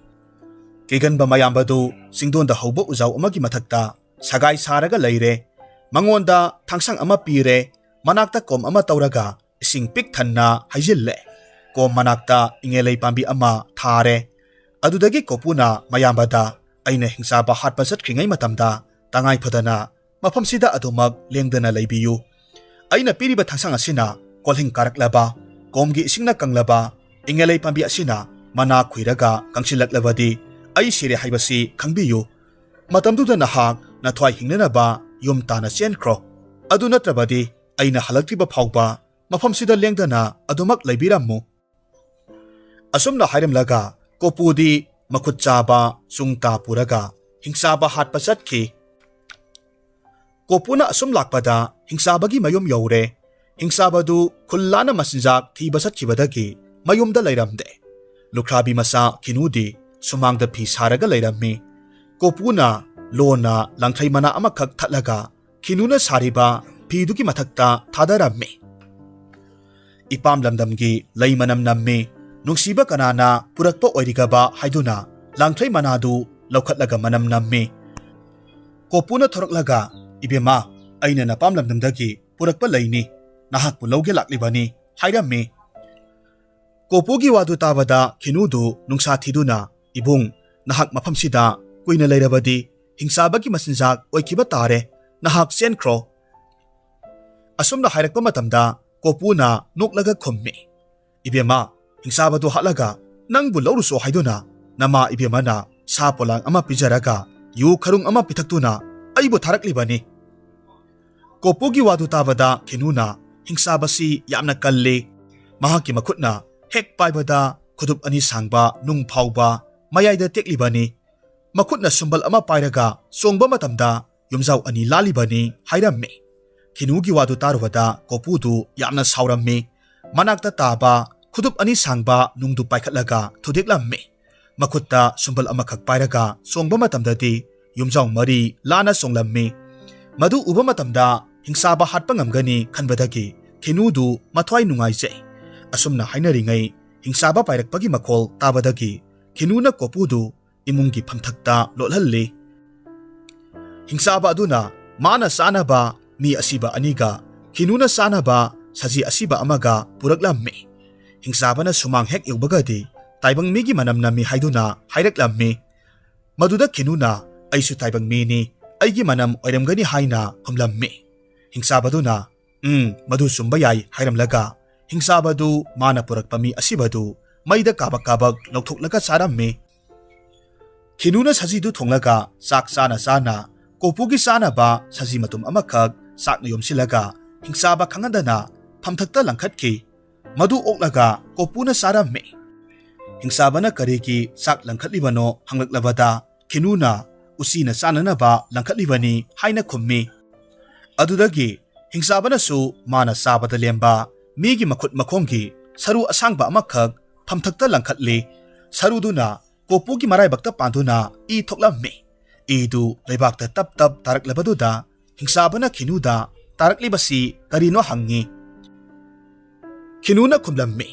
Aina ngasai tumba mayam ama isingda samthuklaga phamthakta thamlambani. Tumba manungda yawba isingdu tarakpa oirini haina khummi. Khinugi wadu tabada hingsabaduna madu sumba yai hairammi. Saba thakpa loiraga hingsabadu nakhoktuna tumkhre. Khinusu magi manakta adumak tumlammi. Ahingda hingsabana isisina tumlingaida kopuna phamthaktagi kumtharaklammi. Kapon ama phina kupsilaga khinu saraga hingsabagi manakta thamjille. Aduga makhoi anidi lona thong hangdoraklaga mapanda thoraklammi. Hingsabana thong hangdorakpa ngamdanaba mapanda chetna punsilli. Adudagidi kopuna mana purakpa nung makup aduda laiwa solaga yumgi akoibada saithokpa matamdadi sa tingkhangna lang saduna yumdu koishinkre. Kopuna makutta sungta pairaga khinuga loinena mayum tana selaklammi. Khara selagadi khinuna moithap naiduna taramba langdumdu kauramle laurukhisi haina hairakki. Kopuna salagumsi hingsaba haugalakani haina haibabu khinuna yadre. Adudagidi khinu thanamlaga kopuna hingsabagi mayumda laklammi. Yumthak karaga yanglen hogairaga makhun masa amakhak hutlammi. Magi tadu manungda thingjilaga langdumdu laukhatlaga puraga lakle. Kopuga khinuga selibadu atiyada thokliba thana uraduna hairakki. Ha hingsaba nangi nanakta tumliba khinududi taibang mina pukhre haugatlo asumna laurakki. Thagi wadu tarwada hingsabana makhutna lamba matamda thengnariba kapondu khinuni khanduna adumak tumthakre. Thana amuk hanna lauraklaba aduda hingsabadu phingna haugalaklammi. Kapon kupliba phitu haiduklaga yengbadadi khinu leiramdre. Khinu leiramdrabada hingsabadu aduki matik saurammi. Mahakna thong hangdukke hotnaba matamdadi hangdukpa ngamdre. Phaklang thudektuna chatke tawadasu sa tingkhangna yumgi akoibada lang thakchilamlabanina chatpa yadre. Hingsabana ahoba kadai waida leibagi haiduna yenglakpa matamdadi kopuna hutuklamba yum yanglenda leiriba ahobadu ure. Sumbal langkhatuna yanglen hogairaga mathakta songkhatuna khinu satkiba maikaida manam namlaga tanaraklammi. Kopuna khinubu puraga selibadu hingsabana tungda makhongna khongkap launa kalaga tanarakpa matamdadi ꯐꯪꯒꯗꯕ ꯈꯖꯤꯛꯇꯪ ꯉꯥꯏꯔꯦ ꯀꯣꯄꯨꯅ ꯅꯨꯡ ꯃꯀꯨꯞꯇ ꯂꯩꯋꯥ ꯁꯣꯜꯂꯒ ꯍꯤꯡꯁꯥꯕ ꯂꯥꯛꯀꯗꯕ ꯂꯝꯕꯤꯗ ꯆꯥꯏꯁꯤꯟꯕ ꯃꯇꯝꯗꯗꯤ ꯁꯥ ꯇꯤꯡꯈꯪꯅ ꯁꯝꯕꯜ ꯑꯣꯏꯅ ꯊꯤꯡꯂꯦ ꯍꯤꯡꯁꯥꯕꯅ ꯁꯥ ꯇꯤꯡꯈꯪ ꯊꯨꯗꯦꯛꯄ ꯂꯥꯛꯅꯔꯤꯉꯩ ꯃꯈꯣꯏ ꯑꯅꯤ ꯆꯦꯜꯂꯝꯃꯤ ꯑꯁꯨꯝꯅ ꯅꯨꯡ ꯃꯀꯨꯞ ꯆꯥꯏꯔꯒ ꯆꯦꯜꯂꯛꯄꯗꯗꯤ ꯃꯃꯩ ꯊꯪꯗꯗꯤ ꯅꯨꯡ ꯃꯀꯨꯞ ꯂꯣꯏꯊꯣꯛꯈ꯭ꯔꯦ ꯍꯤꯡꯁꯥꯕꯅ ꯀꯣꯄꯨꯕꯨ ꯐꯥꯔꯝꯃꯤ ꯃꯈꯣꯏ ꯑꯅꯤꯗꯨ ꯄꯥꯝꯕꯣꯝ ꯄꯥꯏꯅꯗꯨꯅ ꯏꯟꯅꯔꯦ ꯃꯈꯨꯠꯅ ꯐꯨꯟꯅꯔꯦ ꯃꯈꯣꯡꯅ ꯐꯪꯅ ꯀꯥꯎꯅꯔꯦ ꯑꯁꯨꯝꯅ ꯍꯟꯕ ꯂꯩꯇꯅ ꯐꯨꯅꯕ ꯑꯁꯤꯗ ꯅꯨꯃꯤꯠ ꯇꯥꯁꯤꯜꯂꯛꯂꯦ ꯋꯥꯃꯟꯈ꯭ꯔꯗꯨꯅ ꯃꯈꯣꯏ ꯑꯅꯤꯃꯛ ꯂꯝꯕꯤꯒꯤ ꯅꯥꯛ ꯌꯦꯠꯇ ꯋꯥꯟꯊꯔꯒ ꯇꯥꯔꯦ ꯈꯤꯅꯨꯅ ꯏꯁꯤꯡ ꯂꯧꯔꯨꯔꯒ ꯀꯣꯄꯨꯒꯤ ꯃꯀꯣꯛꯇ ꯆꯥꯏꯅꯅꯕ ꯍꯧꯒꯠꯅꯅꯕ ꯍꯣꯠꯅꯕ ꯀꯥꯟꯗꯗꯤ ꯍꯧꯒꯠꯂꯨ ꯌꯥꯈꯤꯗ꯭ꯔꯦ ꯑꯁꯤꯕꯒꯨꯝ ꯂꯦꯡꯗꯅ ꯂꯩꯈ꯭ꯔꯦ ꯃꯗꯨ ꯎꯕꯗ ꯁꯤꯔ ꯃꯥꯜꯂꯦ ꯈꯟꯗꯨꯅ ꯈꯤꯅꯨꯗꯨ ꯀꯞꯄ ꯍꯧꯔꯛꯈꯤ ꯈꯤꯅꯨꯅ ꯇꯦꯡꯊꯥꯔꯒ ꯀꯞꯄꯗꯨ ꯇꯥꯔꯨꯕ ꯑꯗꯨꯗ ꯊꯥꯅ ꯂꯥꯎꯔꯛꯂꯝꯃꯤ ꯍꯥ ꯈꯤꯅꯨ ꯀꯞꯀꯅꯨ ꯅꯪꯅ ꯍꯤꯡꯒꯠꯍꯟꯅꯤꯡꯂꯤꯕ ꯃꯤꯗꯨꯒꯤ ꯃꯊꯛꯇ ꯑꯁꯪꯕ ꯎꯅꯥ ꯑꯃꯈꯛ ꯊꯠꯂꯒ ꯊꯝꯃꯨ ꯑꯗꯨꯒ ꯁꯤꯍꯟꯅꯤꯡꯂꯤꯕ ꯃꯤꯗꯨꯒꯤ ꯃꯊꯛꯇꯅ ꯂꯩꯕꯥꯛꯇꯒꯤ ꯎꯅꯥ ꯑꯀꯪꯕ ꯑꯃ ꯈꯨꯜꯂꯒ ꯊꯝꯃꯨ ꯊꯥꯒꯤ ꯋꯥꯗꯨ ꯇꯥꯔꯨꯕꯗ ꯈꯤꯅꯨꯅ ꯑꯁꯪꯕ ꯎꯅꯥ ꯑꯃꯈꯛ ꯊꯠꯂꯒ ꯀꯣꯄꯨꯒꯤ ꯃꯊꯛꯇ ꯊꯝꯕ ꯀꯥꯟꯗꯗꯤ ꯀꯣꯄꯨꯗꯨ ꯍꯤꯡꯒꯠꯂꯛꯂꯦ ꯑꯗꯨꯒ ꯂꯩꯕꯥꯛꯇꯒꯤ ꯑꯀꯪꯕ ꯎꯅꯥ ꯑꯃꯈꯛ ꯈꯨꯜꯂꯒ ꯍꯤꯡꯁꯥꯕꯒꯤ ꯃꯊꯛꯇ ꯊꯝꯕ ꯀꯥꯟꯗꯗꯤ ꯍꯤꯡꯁꯥꯕꯗꯨ ꯍꯤꯡꯒꯠꯂꯛꯇ꯭ꯔꯦ ꯑꯗꯨꯗꯒꯤ ꯀꯣꯄꯨꯅ ꯈꯤꯅꯨ ꯄꯨꯔꯒ ꯃꯌꯥꯝꯕ ꯃꯣꯇꯦꯅ ꯂꯣꯠꯂꯤꯕ ꯆꯤꯡꯗꯨꯗꯨ ꯇꯥꯅ ꯀꯥꯈꯠꯂꯛꯂꯝꯃꯤ ꯃꯅꯥꯎ ꯀꯣꯄꯨꯅ ꯃꯁꯛ ꯃꯇꯧ ꯐꯖꯔꯕꯤ ꯈꯤꯅꯨ ꯄꯨꯔꯒ ꯂꯥꯛꯄꯗꯨꯗ ꯌꯥꯝꯅ ꯍꯔꯥꯎꯅ ꯃꯌꯥꯝꯕꯅ ꯃꯅꯥꯎꯕꯨ ꯀꯣꯟꯕꯤꯔꯝꯃꯤ ꯍꯧꯈꯤꯕ ꯋꯥꯔꯤ ꯄꯨꯝꯅꯃꯛ ꯂꯤꯗꯨꯅ ꯃꯈꯣꯏ ꯑꯍꯨꯝꯗꯨ ꯍꯔꯥꯎ ꯅꯣꯛꯈꯤꯗꯨꯅ ꯃꯌꯨꯝ ꯇꯥꯅ ꯂꯥꯛꯂꯦ ꯈꯔ ꯆꯠꯂꯒꯗꯤ ꯀꯣꯄꯨꯗꯤ ꯍꯤꯡꯁꯥꯕꯒ ꯐꯨꯅꯔꯨꯕꯗꯒꯤ ꯋꯥꯃꯟꯈꯤꯕꯅ ꯃꯁꯥ ꯆꯣꯛꯊꯔꯝꯃꯤ ꯃꯈꯣꯡ ꯊꯥꯡꯗꯨꯅ ꯆꯠꯄ ꯉꯝꯁꯤꯜꯂꯛꯇ꯭ꯔꯦ ꯆꯤꯡꯌꯥꯒꯤ ꯊꯦꯜ ꯑꯃꯗ ꯉꯥꯏꯍꯥꯛ ꯄꯣꯊꯥꯈꯤꯁꯤ ꯍꯥꯏꯗꯨꯅ ꯄꯣꯊꯥꯕ ꯀꯥꯟꯗꯗꯤ ꯀꯣꯄꯨꯗꯨ ꯑꯗꯨꯃꯛ ꯇꯨꯝꯊꯣꯛꯈ꯭ꯔꯦ ꯃꯈꯣꯏ ꯑꯅꯤꯁꯨ ꯇꯨꯝꯅꯤꯡꯂꯝꯃꯤ ꯃꯆꯤꯟ ꯃꯅꯥꯎꯅ ꯇꯨꯝꯂꯤꯉꯩ ꯃꯇꯝꯗ ꯃꯁꯛ ꯃꯇꯧ ꯐꯖꯔꯕꯤ ꯈꯤꯅꯨꯁꯤ ꯄꯨꯔꯁꯤ ꯍꯥꯏꯗꯨꯅ ꯂꯌꯥꯝꯅ ꯉꯥꯡꯅꯕꯗꯨ ꯎꯃꯥꯏꯕꯤ ꯑꯃꯅ ꯇꯥꯍꯧꯕꯗꯒꯤ ꯊꯨꯅ ꯌꯥꯡꯅ ꯄꯥꯏꯔꯛꯂꯒ ꯇꯨꯝꯂꯤꯕ ꯃꯈꯣꯏ ꯑꯍꯨꯝꯗꯨꯗ ꯃꯁꯥꯅ ꯐꯨꯗꯨꯅ ꯍꯧꯗꯣꯛꯄ ꯀꯥꯟꯗꯗꯤ ꯃꯣꯇꯦꯗꯤ ꯍꯧꯒꯠꯂꯛꯂꯝꯃꯤ ꯂꯌꯥꯝꯅ ꯈꯤꯅꯨꯕꯨ ꯐꯥꯒꯗꯕꯒꯤ ꯂꯥꯛꯂꯦ ꯍꯥꯏꯕꯒꯤ ꯄꯥꯎ ꯄꯤꯔꯝꯂꯒ ꯎꯃꯥꯏꯕꯤꯗꯨꯗꯤ ꯑꯗꯨꯃꯛ ꯄꯥꯏꯈ꯭ꯔꯦ ꯂꯌꯥꯝꯅ ꯈꯤꯅꯨ ꯐꯥꯕ ꯂꯥꯛꯄ ꯎꯕꯗꯨꯗ ꯃꯣꯇꯦꯅ ꯃꯅꯥꯎꯅꯨꯄꯥ ꯀꯣꯄꯨꯕꯨ ꯍꯧꯗꯣꯛꯄ ꯃꯇꯝꯗꯗꯤ ꯇꯥꯔꯝꯗꯦ ꯅꯨꯡꯗꯨꯝ ꯑꯃ ꯈꯨꯜꯂꯒ ꯃꯐꯩꯒꯟꯗ ꯊꯥꯕꯗꯁꯨ ꯇꯥꯗ꯭ꯔꯦ ꯂꯌꯥꯝꯅ ꯃꯣꯇꯦꯕꯨ ꯐꯨꯗꯠꯂꯒ ꯊꯅꯝꯃꯤ ꯈꯤꯅꯨꯗꯨ ꯄꯨꯔꯒ ꯆꯠꯈ꯭ꯔꯦ ꯈꯤꯅꯨꯅ ꯂꯪꯗꯨꯝꯒꯤ ꯃꯆꯤꯜ ꯑꯃ ꯀꯣꯄꯨꯒꯤ ꯃꯈꯣꯡꯗ ꯄꯨꯟꯁꯤꯜꯂꯝꯃꯤ ꯂꯪꯗꯨꯝꯗꯨ ꯄꯥꯏꯔꯒ ꯂꯌꯥꯝꯒꯤ ꯃꯇꯨꯡ ꯑꯗꯨꯃꯛ ꯏꯟꯅꯈ꯭ꯔꯦ ꯂꯌꯥꯝꯅ ꯈꯤꯅꯨꯕꯨ ꯃꯥꯂꯦꯝ ꯂꯩꯈꯥ ꯇꯥꯅ ꯄꯨꯊꯔꯛꯂꯝꯃꯤ ꯃꯥꯅ ꯆꯠꯂꯤꯕ ꯃꯐꯝ ꯑꯗꯨ ꯐꯥꯎꯕ ꯂꯪꯗꯨꯝꯒꯤ ꯂꯪ ꯑꯗꯨ ꯑꯗꯨꯃꯛ ꯇꯤꯡꯂꯒ ꯄꯨꯔꯝꯃꯤ ꯍꯣꯔꯦꯟ ꯀꯣꯄꯨꯅ ꯍꯧꯒꯠꯂꯛꯂꯒ ꯃꯥꯅ ꯇꯤꯡꯂꯝꯂꯤꯕ ꯂꯪꯗꯨ ꯃꯗꯨꯒꯤ ꯃꯇꯨꯡ ꯏꯟꯅꯔꯛꯇꯨꯅ ꯃꯥꯒꯤ ꯈꯣꯡꯒꯨꯜ ꯂꯤꯔꯛꯅꯕꯒꯤꯗꯃꯛ ꯂꯪ ꯇꯤꯡꯕꯗꯨꯗꯤ ꯂꯌꯥꯝꯅꯗꯤ ꯈꯪꯂꯝꯗꯦ ꯅꯣꯡꯉꯥꯜꯂꯒꯗꯤ ꯀꯣꯄꯨꯗꯨ ꯇꯨꯝꯂꯨꯕꯗꯒꯤ ꯃꯤꯠꯀꯞ ꯊꯣꯔꯛꯇꯨꯅ ꯍꯧꯒꯠꯂꯛꯄ ꯀꯥꯟꯗꯗꯤ ꯈꯤꯅꯨ ꯂꯩꯔꯝꯗ꯭ꯔꯦ ꯃꯍꯥꯛꯀꯤ ꯃꯅꯥꯛꯇ ꯋꯥꯟꯊꯔꯒ ꯇꯥꯔꯤꯕ ꯃꯌꯥꯝꯕꯗꯨ ꯏꯁꯤꯡ ꯆꯥꯏꯔꯒ ꯒ꯭ꯌꯥꯟ ꯇꯥꯍꯜꯂꯝꯃꯤ ꯈꯤꯅꯨ ꯀꯗꯥꯏꯗ ꯆꯠꯈ꯭ꯔꯕꯒꯦ ꯍꯪꯂꯝꯃꯤ ꯑꯍꯤꯡꯗ ꯂꯌꯥꯝꯅ ꯃꯥꯕꯨ ꯐꯨꯔꯝꯂꯒ ꯈꯤꯅꯨ ꯄꯨꯔꯒ ꯆꯠꯈ꯭ꯔꯦ ꯍꯥꯏꯕ ꯃꯌꯥꯝꯕꯒꯤ ꯋꯥꯗꯨ ꯇꯥꯔꯨꯕꯗ ꯀꯣꯄꯨꯗꯨ ꯌꯥꯝꯅ ꯁꯥꯎꯔꯝꯃꯤ ꯃꯈꯨꯠꯇ ꯆꯨꯡꯇꯥ ꯄꯥꯏꯔꯒ ꯈꯤꯅꯨꯅ ꯇꯤꯡꯂꯒ ꯊꯅꯝꯂꯤꯕ ꯂꯪꯗꯨꯒꯤ ꯃꯇꯨꯡ ꯏꯟꯅ ꯑꯁꯨꯝ ꯂꯥꯛꯄ ꯀꯥꯟꯗꯗꯤ ꯁꯨꯔꯨꯡ ꯑꯃꯈꯛ ꯊꯦꯡꯅꯔꯝꯃꯤ ꯁꯨꯔꯨꯡ manungdasu langdu tingduna adumak changlamme madu ubada kinudi surung changkhre khanglabada kopuna uri asangba yalaga samjinnaramme uri maton amana sauraba upambi amada punchille aduga maton adudana nungjaw amada kisilaga surung manungda thadaramme kopuna urida makhutna pairaga yan yalaga surung manungduda kumtharaklamme mahakna asum kumtharakpa sida layamna leiba leibak laikha yaure mafamduda layamna khulinglaga yum saraga leiramme kinugi leifam hangba kandadi lai kanamatana khangi ui haina hairaktre kopuna sauduna makhutta chungta pairaga khoksaramme aigi nupi kinu piyu natrabadi nakoi pumnamak hatlagani haina law khonglamme mana song phanbada nungsitna mateng pangbibadagi laigi yum ayamba humdektuna tekle madu ubada layam pumnamak kinaramme kopuna chungta pairaga law khongduna khunthakta khoksaba kandadi khunthakki laina pikro launaraklamme aduga khunkhagi lainadi piganu launarakki kopuna khunkhada amuk khoksaba kandadi คนข้ากิลายามนาปีโครเหล่าเนรักลำมีคนทักนาอมุกปีกนูให้เนรักลำมีอาสมนามารกสาวบลายามนาอมุกปีกนูคุมดกคุมจินตอระก็เลยบดูดาโกปูดูยามนาสาวเรฮันดักตีมหากมายากรักสิกตุนาคนทักคนข้าอันิมักทงนาเซียนาเขาสาบกันดีลายามดูไกดูนาเซียเลขินูปุถุกตุนาปีรัมมีโกปูนักขินูปุระกามหากนักกุมลักปะสุรุงตุตานาหลักลำมี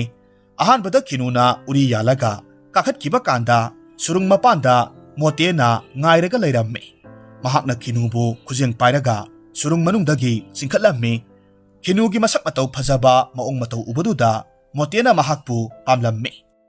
มานาวนุปาดูดีกระไดเดลเฮาเรหังบักกันดาดีขินูนาไลคาเดลเฮารีมาสูอุริสีไประกาการักละกันนี้คุมลำมีโมเตนะขินูบุมากินุปีโอยเกขันขีบดกีมานาวนุปานามาเลียมไลคาดกี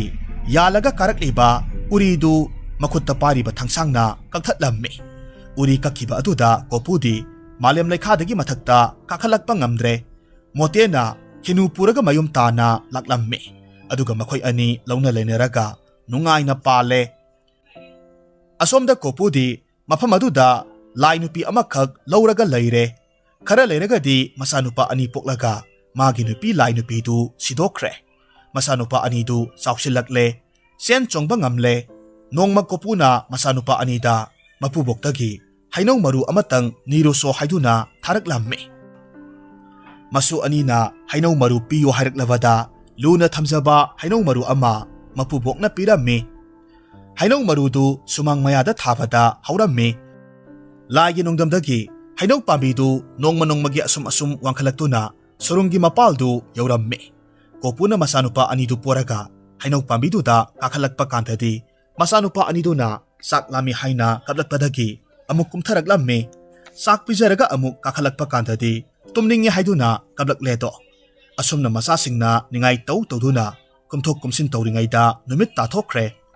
มาทั้งกินุมิตนงงาลกดีโกปูนาสาวดูนามาสานุปะอันนี้มักสักงันพิจารณามันนังกันดาปอชิลลีให้น้องปามีกวลกาเลียบตนาอสุมังกักขลักปะกันทดีสุรุงกิมาปันดูยาวเรมหักนามาเลมเลขาดกีการักตุนาสุรุงมาปัลยาวบดาตกปะอมกาเทงนรัมมีโกปูกินุปีขินูดีมายามบะโมเตนามากินุปีโอยเนลขีบามหักนากักขลักปะยาดานาบาอุริกักทัดปนะสิงบาทดกปุ่มนามักตกปนะโกปูดาสิทนานาตำลำมี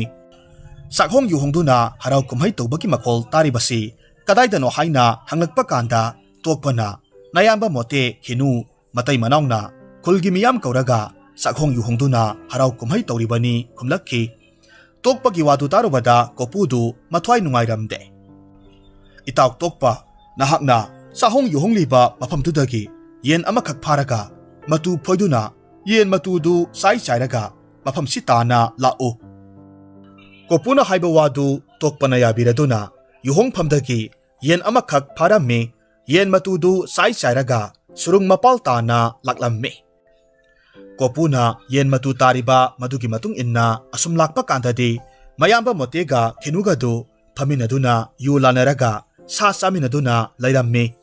โกปูนาสังชิลักละกามายามบาดามานามาเลมเลขาดกีตำลักปะไลวะตัมบิเกไฮนักเขาทุกลำมีโกปูนาเย็นมารุมอามาขักมาโคบักตะทำละกาเตลกับตุนาเตนจินนาเยรุมได้ยุงงูไฮรัมมีโมเตนาเตลกับตุนาเยรุมกิมายายดาเตียนยุงเลอดุดกีดีโมเตนะอมุกอตปะเยรุมอามาคุบักตะทำละกามานาวนุปะโกปูดาเตลกับตุนาเยรุมกิมายายดาเตียนยุงงูไฮรัมมีโมเตกิวาตุตารุบดาโกปูนาสาวบะเห็นมันขีบดกีมานะกับลิบะเตียนตุดีเยรุมดาดิตัมดาดูนามายามบะโมเตกิมาทบักตับนากับชิลัมมีเตียนปันดูนาโมเตดูคุดักตะสีเรมายามบะโมเตสีระบดาโกปูนาขินูปุขิดูนาอตปะคุลตานาจัดขีมาพัมตุดามาคุยอันนี้นุงายายพนาปานขี